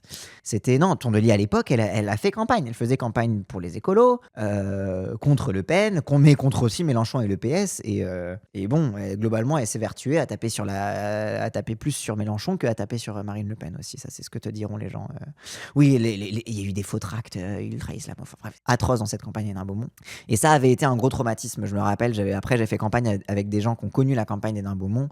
Et tu voyais les PTSD. Hein. Genre, je me rappelle, j'étais en train de faire une remontée de résultats avec un candidat. On attendait les résultats. Un moment, pendant un moment, les résultats remontent plus. Et je le vois genre changer d'expression d'un coup, en mode on va tout de suite à la mairie, on est en train de se faire voler l'élection, j'ai connu ça. Genre c'était vraiment, t'avais des trucs en mode genre c'était un souvenir vivace quoi. Genre je sais que souvent quand si vous parlez d'Hénin-Beaumont, de la législative d'Hénin-Beaumont à des gens qui l'ont faite avec Mélenchon à l'époque, vous allez voir tous les traumatismes de la guerre passer par leurs yeux. Hein. C'était vraiment une campagne assez crade. Moi, ma question, c'est à quoi vous attribuez votre défaite? Parce qu'à l'échelle nationale, on a l'impression que finalement, vous avez pris plus de voix bobo à François Hollande que de voix ouvrières à Marine Le Pen. Ah, le début du discours de Marine Le Pen, le vote ouvrier pour Marine Le Pen, etc. On en est sorti que récemment de ce discours-là au final. Hein. Mais c'est aussi, je pense que aussi pour Mélenchon, ça a été un choc. Parce qu'à Hénin-Beaumont, il s'est rendu compte à quel point les gens étaient racistes. Je pense que aussi, il y a un truc qu'il a mis très longtemps à digérer. Alors que GM faisait plus sur les ouvriers qu'Hollande. Oui, alors après, le PSF va dire c'est parce qu'il y avait le lourd PCF et que le communisme et les ouvriers. Bon, ça restait Mélenchon. Mais c'est vrai que ça a été Hénin-Beaumont, la découverte du degré de racisme des ouvriers et son réflexe de dégoût. Et c'est pour ça qu'après, il a eu les fachos pas fâchés, etc. C'est qu'il a eu un réflexe de dégoût pour les gens. Il était vraiment en mode, ils sont crasses, quoi. Genre, c'est vraiment, ils sont crassement racistes, bêtement racistes, etc. Et je pense que c'est pour ça aussi qu'il y a eu un peu le moment, les fachos pas fâchés, on peut peut-être les récupérer, etc. C'est aussi que, en fait, il a mis du temps à digérer. Qu'est-ce que tu fais quand les ouvriers, les gens qui auraient intérêt à ton programme, sont juste trop racistes, quoi. Il a mis du temps avant de digérer ça, quoi. D'abord, ce n'est pas vrai que le vote du Front de gauche ait été un vote bobo. Ça a été une mode parmi les bobos de le dire. Hein. Mais ils sont les bienvenus, hein, les ingénieurs, les classes moyennes, intermédiaires, tout ça sont les bienvenus. Mais c'est un vote populaire aussi très largement. Mais nous arrivons, attendez Madame Polony, le Front de gauche a 4 ans. Le Front national est là depuis 40 ans. Et il a un fonds de commerce qui se reproduit tous les jours. Il n'y a pas besoin de réfléchir beaucoup pour détester son voisin. Oui. Hein. Tandis que pour comprendre qu'on est la deuxième puissance maritime du monde et qu'on va partager l'argent et que la dette n'existe pas, il faut faire beaucoup. Donc ça veut dire que les gens qui votent pour Marine Le Pen sont en fait des abrutis qui n'ont pas compris qu'il était plus compliqué. Non, je vous vous dites, moi vous je avez suis l'air de plus prudent. présenter comme si, voilà, en gros, ils sont un peu. Et tu vois déjà le truc c'est du mépris de classe de dire que les gens sont séduits par une solution de simplicité. Non, c'est pas du mépris de classe de dire que les gens sont séduits par une solution de simplicité. Tout simplement parce que les bourgeois aussi sont séduits par une solution de simplicité quand on leur vend du Macron et quand on leur dit le ruissellement. Ça aussi c'est une solution de simplicité, de facilité. C'est que la politique c'est une tentation comme beaucoup d'affects dans le vote sont liés à une tentation de facilité on va filer le pouvoir à un tel et il va régler tout pour nous. Il n'accède pas sur le racisme, il a mis du temps à s'y résoudre. Oui, mais c'est ce que je dis. Oui, c'est ça, c'est qu'il a mis du temps avant de digérer qu'il avait eu en face de lui des gens qui étaient trop racistes pour voter à gauche. Donc ils détestent leurs Attendez, voisins, ne et changeons ils comprennent pas Je les vais d'abord autres. vous répondre. Je ne voulais pas laisser dire, le vote bobo, c'est une manière de nous. Oui, le truc des bobos. Le truc éternel de oh là là, mais ça c'était le gaslight autour des discours sur Terra Nova, etc. C'était les bobos ont voté Hollande, le vote bobo, déconnecté de la réalité du vrai peuple. Et le vrai peuple, il a compris que le problème, que c'est Marine Le Pen, que c'est l'extrême droite qui va régler ses problèmes, etc. etc. Ça, c'est un discours que Polony a beaucoup porté. Hein. Il faudrait savoir qu'on ne peut pas à la fois nous reprocher d'être les rouges et partageux. Ah, moi, je ne reproche pas d'être les rouges. Pas vous, bien sûr. Mais il y a beaucoup de syndicalistes qui votent Front de gauche et qui agissent, vous le savez aussi bien que moi. Donc mettons ça à côté. Ensuite, j'arrive dans cette circonscription et on parle de ma défaite. Bon. J'admets, j'ai mis la barre très haut, je suis arrivé en disant on va voir ce qu'on va voir, on va se battre et tout. Je suis arrivé, je faisais 14% moi, hein. C'est la présidentielle, ça tombe que c'est moi, 14%. Elle était à 31, je sais pas quoi. Et à qui on vient chercher Pouille? À moi. Mais attendez, mais je ne suis pas le sortant. J'étais le 4e. En 3 semaines, j'ai gagné 1000 voix. J'étais majoritaire dans 8 communes sur 15 à gauche. Il y a eu Et c'est à des moi de dire d'être irrégularités. battu. Ah non, Jean-Luc c'est pas moi Mélenchon, qui suis battu. il y a eu des irrégularités. Parce Vous en qu'on avez avait quelqu'un à la entendu coco. Chez les gens, mais en fait, on entendait beaucoup plus le truc, le FN, c'est un vote contestataire. Oui, c'était vrai que 2012, c'était beaucoup le discours dont on n'a jamais essayé. C'est vrai. Le vote contestataire, le vote de rejet des partis politiques classiques, surtout dans le contexte d'austérité. Et El Famoso, on n'a pas essayé. C'est vrai. Si je savais je connaissais des irrégularités, je les dénoncerais. Donc je peux pas comme ça, sur un plateau de télévision, commencer à insinuer des choses contre l'un ou l'autre. On va voir le conseil. Bon, bref, est-ce que vous allez y retourner? C'est la deuxième question. Pourquoi j'irai pas? Je suis disponible. C'est-à-dire, je veux bien y aller, j'ai pas peur. Et s'il faut perdre encore une fois, je perdrai. Je suis pas moi un Vous objet. gagnez, vous allez faire quoi? Attendez, je suis pas un objet en porcelaine. Non, mais je vous dis ça parce que tout le monde me dit, qu'est-ce que tu vas faire là-dedans, tu vas tout perdre, etc. Et alors? Mais la vie politique, c'est ça. Puis la noblesse des idées, on défend ses idées. Puis c'est les électeurs qui tranchent. Il n'y a pas de honte à perdre dans une démocratie.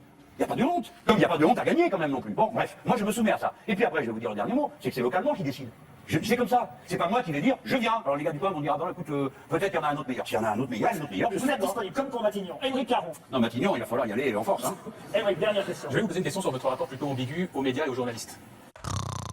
Déjà à l'époque, hein. Votre rapport plutôt ambigu aux médias. Maintenant, ils disent plus votre rapport ambigu aux médias en journalistes. Ils disent que vous détestez les journalistes, votre volonté de censure de la presse. Maintenant, c'est ça le truc. Rapport ambigu aux médias et aux journalistes. Ben, je me demande ce qu'il en pense, Caron, aujourd'hui. Hein. Les médias que vous adorez d'une certaine manière, puisque vous aimez bien être là, vous aimez bien être dans les télévisions générales. Et puis les journalistes. J'aime bien, c'est le seul moyen qu'on va Et s'exprimer. puis les journalistes, en revanche, eux, ils ont toujours le droit à un traitement de défaveur. Mais c'est ça, les journalistes, à chaque fois, ils sont en mode bah, t'es bien content de venir, hein. Tu vois de la lumière. T'es en mode mais je n'existe pas si je viens pas. Donc, c'est pas mon petit égo. Alors, il y en a, c'est des égotiques, tu vois, mais t'as vraiment un truc de. C'est vraiment cette espèce de glorification des journalistes de. On vous rend bien un service en mode bah oui, encore quoi. Genre, allô? C'est pas par vanité en fait, c'est juste que vous êtes là. Bref. Oui, ils prêtent leur vie aux autres, de fou. Parfois, vous savez être extrêmement dur, voire insultant vis-à-vis des journalistes.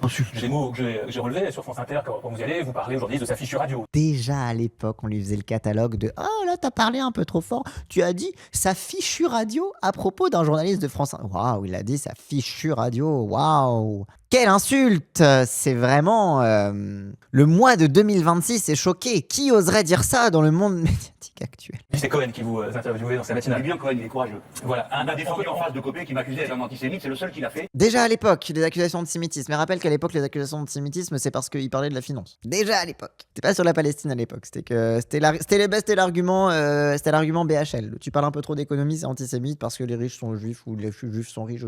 Enfin bref, ils parlaient de leur propre antisémitisme. Ensuite, très connu, pas de mon Vous bord. détournez un petit peu le propos que je suis en train d'essayer de tenir.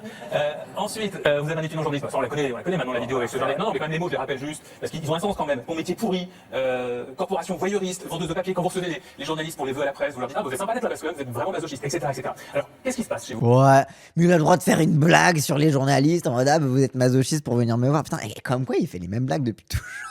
Sac à papier. Est-ce que c'est vous associez les journalistes au pouvoir, donc finalement vous confrontant à eux en les insultant, c'est une manière de dire à vos électeurs potentiels, vous voyez, moi j'ose aller contre les représentants du pouvoir, dans ce cas-là c'est une vision très populiste des choses, ou alors c'est un vrai dédain, un vrai mépris sincère de votre part pour les journalistes, auquel cas je serais inquiet concernant votre C'est la vision. troisième solution. Hein. Peut-être concernant la Il y en a vision. deux mauvaises là. Ah oui, c'est pour ça que J'ai j'ai le choix d'être un violent et un menteur. Concernant votre vision de la vie. Je vous laisse dire. Alors, très simplement, est-ce que vous aimez les journalistes ou pas? Est-ce que le métier de journaliste... Est-ce que vous aimez les journalistes? Oh là là là là là là, la corporation. Est-ce que vous aimez les journalistes? Mais on les aime pas. Lesquels? Ça dépend. Enfin, je sais pas. Mais non, on vous aime pas. Voilà, on vous aime pas. En fait, tant que vous nous posez la question comme ça, on va dire bah non, on vous aime pas. Oui, ok, peut-être que dans le lot, il y en a qu'on aime bien. Peut-être que dans le lot, il y en a qu'on respecte. Peut-être que dans le lot, il y en a dont on admire le travail, etc. Mais si vous nous posez la question comme ça, on vous aime pas. C'est important. Non, mais est-ce que vous êtes content qu'il y ait des journalistes qui fassent librement leur C'est précisément parce que je pense que c'est indispensable qu'on ait une information que je dénonce ce système, qui n'est pas une information, c'est de corporation voyeuriste? C'est répondre sur Luc Mélenchon maintenant. Maintenant, c'est moi qui réponds, vous allez voir. Parce que maintenant, Caron, il fait son grand oui, les médias, gna gna gna, et tout. À l'époque, il faisait le chien de garde devant Mélenchon, hein, faut le rappeler un peu. Hein. Dans tout ce que j'ai dit, retiens quoi? Une scène volée un matin, alors un de vos collègues. Non, c'est pas vrai, c'est pas vrai. Je ne retiens pas une chose, déjà c'est pas vrai ce que vous dites, puisque je vous ai donné plusieurs exemples. J'en ai amené 3. Et encore le truc de on te fait le catalogue de tout ça et puis on te laisse même pas t'en défendre ni répondre, quoi. Genre, c'est vraiment le truc de là, on avait bien là le Émeric Caron journaliste prime aussi. Hein. Mais si vous me laissez terminer, vous verriez comment le piège va se refermer sur vous. Parce que là, vous venez de faire des citations choisies. Ah non, mais c'est Pourquoi vous faites voyez, pas vous recommencez à dire le journaliste Orient, Oui. le journaliste En effet. donc... Alors, Oui. laissez parler Jean-Luc Oui, Mélenchon. vous êtes la deuxième peau du système. Parce que quand je dis, moi, le problème, alors. c'est pas la liberté de la presse. Si la liberté, c'est la liberté d'être tous d'accord et de répéter tous la même chose. C'est ce que je vous ai dit. Une seconde. Pourquoi est-ce que dans votre papier, là, vous lisez pas les citations où j'ai dit, voilà comment on peut s'en sortir? Comment se fait-il que les journalistes comportent dans chaque rédaction autant de gens qui sont précarisés, autant de CDD? Là, je suis d'accord avec vous. Ah oui, mais ça change tout. Non, ça Moi, change j'ai rien. été journaliste. Ça change rien, c'est pas le même sujet. Monsieur, ça change, c'est le même sujet. Bah, mais ça Ça change tout. Parce que vous avez 20 ans. Et ce qui est fascinant, c'est qu'on a vraiment dans cette séquence-là de la question de merde de Caron là sur est-ce que vous aimez les journalistes, on a tout le truc de fond de ce qu'il y a derrière la petite défense corporatiste. C'est que Mélenchon il dit non mais les journalistes c'est chiant qu'ils soient tous d'accord, qu'ils disent tous la même chose, etc. C'est tous les mêmes, etc. Il dit ah non mais pas moi j'ai pas dit ça, etc. Donc tout immédiatement ils se sentent directement visés. On dirait quand tu parles du patriarcat à des mecs. Notamment ah non mais pas moi j'ai jamais oui peut-être d'accord si tu veux d'accord. Mais après on va parler des masculinités subalternes, on va parler des mecs dominés, etc. Mais eux non plus ils veulent pas en entendre parler vu que c'est des mecs blancs. Tu sais c'est vraiment les mecs blancs qui veulent pas entendre parler de ça et que tu peux même pas en plus aller sur un truc plus précis sur la masculinité parce qu'ils sont trop occupés à dire not all men. C'est vraiment les journalistes. In a nutshell. Mais vous parlez de gens d'une sale corporation. Oui, la corporation qui se défend sans tenir aucun compte de ce que disent les gens, quand c'est par pur corporatisme. Carrément, il a LFI maintenant. Non, il n'est pas LFI. Il est la Révolution écologique pour le vivant, qui est un parti membre de l'espace politique de la France insoumise, mais il n'est pas à LFI. Tout comme Ruffin n'était pas à LFI, tout comme Clémentine Autain n'était pas à LFI. Qu'on insulte quelqu'un, qu'on le pourchasse, oui, j'appelle ça une corporation et je la méprise. Voilà. Alors, je n'ai pas compris votre réponse. Mais parce que vous n'écoutez pas et vous ne voulez pas entendre. Oui, vous ne voulez pas entendre. Ah tu vois, j'ai pas compris votre réponse. Bah oui, bah en même temps tu l'as coupé tout le temps. Tu l'as coupé dès qu'il disait des trucs. Il t'a parlé du fait qu'il y a des inégalités dans la profession et qu'il y a trop de gens précarisés et que pendant ce temps ceux qui tiennent le haut du pavé ils disent tous la même chose. Bah si t'as pas compris la réponse, c'est toi qui es con quoi. Mais bien sûr que si, sinon je vous poserai pas la Dans question. les médias, il y a une lutte de classe. Il y a les médiacrates qui ont beaucoup d'argent, beaucoup d'influence. C'est eux qui décident le destin et les carrières des autres. Et vous en avez des paquets qui ont les petites payes, à qui on fait faire 5, 6, 7 sujets par jour. Ils ont 25, entre 25 et 30 ans. On les tient comme ça. J'ai été dans cette situation, donc je sais de quoi je parle. J'ai aussi été pigiste permanent, comme ils disaient à l'époque. Hein, et on vous tient comme ça. Et j'avais déjà des convictions de gauche. Et qu'est-ce que vous faites quand c'est comme ça? Quand il faut manger, on se tait, monsieur. Vous n'avez pas répondu à ma question. Je réponds à la question. La liberté de la presse commence par un statut social stable des gens qui sont dedans. Et je l'ai dit 100 fois, mais là, vous l'avez pas dit. Vous n'avez pris que les phrases où je dénonce la corporation. Je dénonce la corporation qui est dirigée par les médiacrates qui méprisent les petits. Et nous ferons la révolution dans les médias aussi en donnant, oui monsieur, je vais vous dire comment. On peut se tutoyer. C'est fou quand même, hein. Il parle de la lutte des classes dans la profession de journaliste et Caron, il est outré de la réponse. Il dit vous allez faire la révolution. Comment ça la révolution dans ma corporation? Bah ouais, dans ta corporation, ouais. Et en plus c'est ça qui est bien. Encore une fois, tu vois, on n'est pas couché, je disais au moins il laisse le temps de parler. Bah par rapport à ce qu'on ne lui laisse rien dire maintenant, dès qu'on lui dit vous aimez pas les journalistes, vous aimez pas les journalistes, là il a au moins le temps de dire bah oui, il y a des problèmes de lutte des classes dans votre profession et puis au moins il a le temps de le dire. On peut se tutoyer maintenant, alors? Non. Ok, elle était bonne cette blague. Je vais vous dire comment on fait un point commun avec beaucoup de gens à l'UMP aujourd'hui qui veulent faire le même genre de révolution. Oui, mais ça, en instaurant ça. Et voilà. Et c'est comme les gens à droite qui veulent faire ce même genre de révolution en privatisant les services publics, etc. Non, c'est pas la même personne parce que Copé et Fillon, ils vont pas te parler de faire un statut social des journalistes et ils vont pas te parler de lutte des classes dans la profession de journaliste en fait, l'UMP. Genre tu vois, et c'est là que le réflexe corporatiste. Tu ne peux pas critiquer. Si tu critiques, c'est comme tous les autres qui critiquent. Il y a aucune différence entre tous les gens qui critiquent. Nombre de gens On va parler, allez. C'est du truc Parti Socialiste, les trucs à moi. Je vais vous dire, mais demandez-moi comment on va faire la révolution, ça devrait vous Je vais poser les intéresser. questions que je veux encore. Je peux en poser des questions que je veux, hein. Moi je veux pas vous poser la question de savoir qu'est-ce que vous allez faire des médias, je veux juste vous faire dire que vous aimez pas les journalistes et tout, hein. Bah ouais, bah tu poses des questions que tu veux et t'as les réponses qu'on veut. Le de journaliste vous convient encore. Non, À savoir c'était pas que une je pose mes question. Non, monsieur. Vous ne posiez pas aussi. une question. Vous étiez en train de dire que j'étais comme l'UMP. Non, j'étais Parce que vous voulez pas entendre la suite du raisonnement, vous les avez là. De ce que je viens de vous dire. Oui, bien sûr. On passe au dessin. Attends, comment on fait? Attendez, qu'est-ce qu'on pourrait faire? Là, redevenons courtois et normaux. Oui, bien je veux sûr. dire, hein. Comment on peut faire? Bon. Eh bien, pour commencer, on peut imaginer que les lecteurs aient un pouvoir sur les journaux dont ils sont les abonnés. On peut imaginer que tous les journaux, je parle des médias écrits, hein, c'est un peu ma marotte, doivent avoir des comités de rédaction. Il n'y en a pas partout. On pourrait imaginer qu'il est interdit d'avoir dans un média plus de... Caron a beaucoup changé, il verrait ça aujourd'hui, il dirait qu'il avait tort. Oui, j'imagine bien, non, mais j'imagine bien. Mais je trouve qu'il a cette séquence, telle qu'elle est figée dans l'histoire, est une bonne illustration du réflexe corporatiste. Mais oui, maintenant que Caron est de l'autre côté de la barricade et qu'il voit ce que lui réserve la presse, je pense qu'il se dit oui, peut-être pas tort, quoi. Après, Caron a pas bouclé 10 semaines parce que GLM lui a râlé dessus. Oui. Et puis, c'est clair que l'écosystème médiatique faisait que... Et bon, pareil aussi, t'avais pas l'emballement des réseaux sociaux et les journalistes qui sont complètement à la merci de cet emballement, sur les réseaux sociaux. Mais oui, t'avais pas aussi cet écosystème dégueulasse où dès que tu disais un truc, dès que tu levais un peu la tête, dès que tu faisais un peu une séquence clash, ça faisait les grands titres le lendemain et tous ces news qui parlaient de toi toute la journée, etc. C'était... t'avais un extrait qui sortait sur YouTube, clash, Aymeric Caron et Mélenchon, on n'est pas couché, et puis les gens regardaient ça avec du popcorn, quoi. précaire. Pas 100% dans la salle de rédaction, comme c'est le cas dans un certain moment. Ensuite, on pourrait décider, pendant qu'on y est, qu'on a un conseil national des médias qui peut dire « Ah non, ça c'est pas bien, ça c'est pas bien, on fait comme ci, on fait comme ça ». Mais on donne le pouvoir, on peut créer des coopératives, là où il y a une propriété privée, des moyens d'expression. Et dans l'audiovisuel, on peut le Vous faire. aimez les journalistes, malgré ce que vous laissez comprendre. Non, Mais écoutez-moi. en conclusion, tu vois, genre, c'est en conclusion, vous aimez les gens. Non! C'est comme dire, t'aimes les gens qui bossent dans le BTP. Bah, j'aime pas les patrons, j'aime pas les contremaîtres qui maltraitent les ouvriers, mais bah, les ouvriers, a priori, j'ai envie qu'ils aient de meilleures conditions de vie. C'est pas une question d'aimer ou pas d'aimer, c'est une question de justice. Je s'en bats les couilles. C'est pas que j'aime, c'est un métier qui est aussi important qu'instituteur. Dans la vie, nous avons deux moyens d'être des citoyens. Premièrement, d'être éduqués à l'école, et deuxièmement, qu'on nous dise tout au long de notre vie ce qui est en train de se passer. Or, quand vous ouvrez un journal la moitié du temps, on ne vous dit pas ce qui est en train de se passer, on vous dit ce que vous devez penser. Et quand vous allumez la télévision, Oui, est-ce que t'aimes le BTP? Bah non, j'aime pas la farge, mais bah dans l'idée, oui, c'est bien d'avoir des trucs pour construire des trucs, quoi. Je sais pas. du matin au soir, la France est un enfer où il y a trop d'arabes, trop de musulmans. D'ailleurs, on n'arrête pas de faire des émissions sur le sujet. Et Madame Le Pen, et patati et patata. Et c'est un bourrage de crâne, et quand ça finit, on vous colle de la dette jusque-là. C'est un pays C'est vous qui êtes là, en l'occurrence. Et après, voilà, le dernière petite pique de eh ben en attendant, t'es bien content de venir ici. Hein. Bah, parce qu'aujourd'hui, on a été gentil avec toi. Attends, oui, d'accord, ok, super, mais le reste. On peut parler du reste, on peut parler de BFM TV, bordel. Vous lisez pas Libération, vous lisez pas Le Monde, vous lisez pas l'Humanité, enfin le tableau. Je que lis vous l'Humain faites. tous les matins Ah bah et alors les échos. Oui. Parce qu'un journal, où moi, dedans, on apprend des choses. Les autres me disent ce que je dois penser. Alors, ça demande mon humeur. Enfin, je pense pas un que jour, dans j'ai tous vu les dans Le journaux- Monde. je ne pense pas que dans Alors, tous ça les me fait journaux de plaisir. France, Le on Monde, c'est le vous repère explique du qu'il y a trop de déclinisme. musulmans, trop de Vous ouvrez le musulmans. journal, ça commence par la France. Ah non, je ne pense pas que dans tous les journaux de France, on vous dit qu'il y a trop de musulmans. La meuf est rédac chef de Marianne. Enfin, elle était peut-être pas encore à l'époque. Tu as été rédac chef d'un journal qui ne fait que dire. Et maintenant, tu ne fais que dire ça aujourd'hui encore.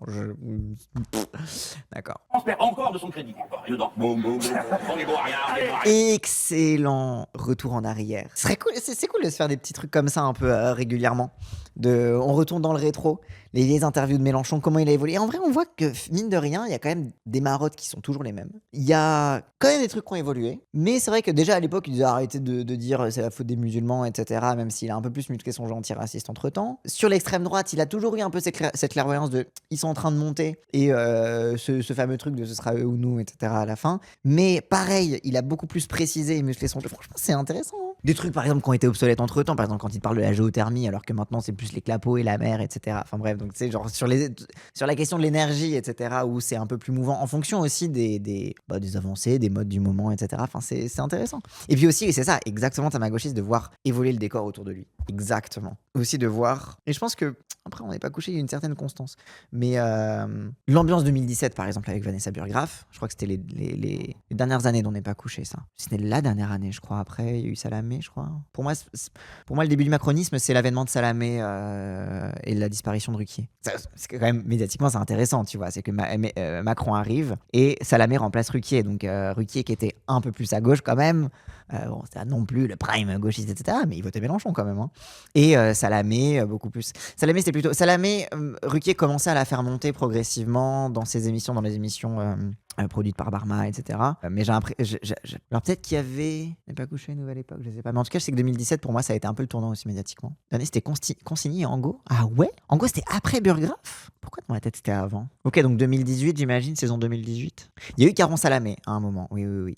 C'est Salamé qui a remplacé Polony. Enfin bref, sur ce, les amis, merci beaucoup d'être restés jusqu'au bout. C'était ultra chouette. J'étais hyper content de faire ce react avec vous. Hop, et avant de partir, n'hésitez pas, si cette vidéo vous a plu, à liker, commenter, partager. Comme d'habitude, ça aide à faire tourner l'algorithme. Et si vous voulez me soutenir financièrement, n'hésitez pas à cliquer sur le lien Stream Elements qu'il y a dans la description de cette vidéo. Allez, cette fois, je vous laisse.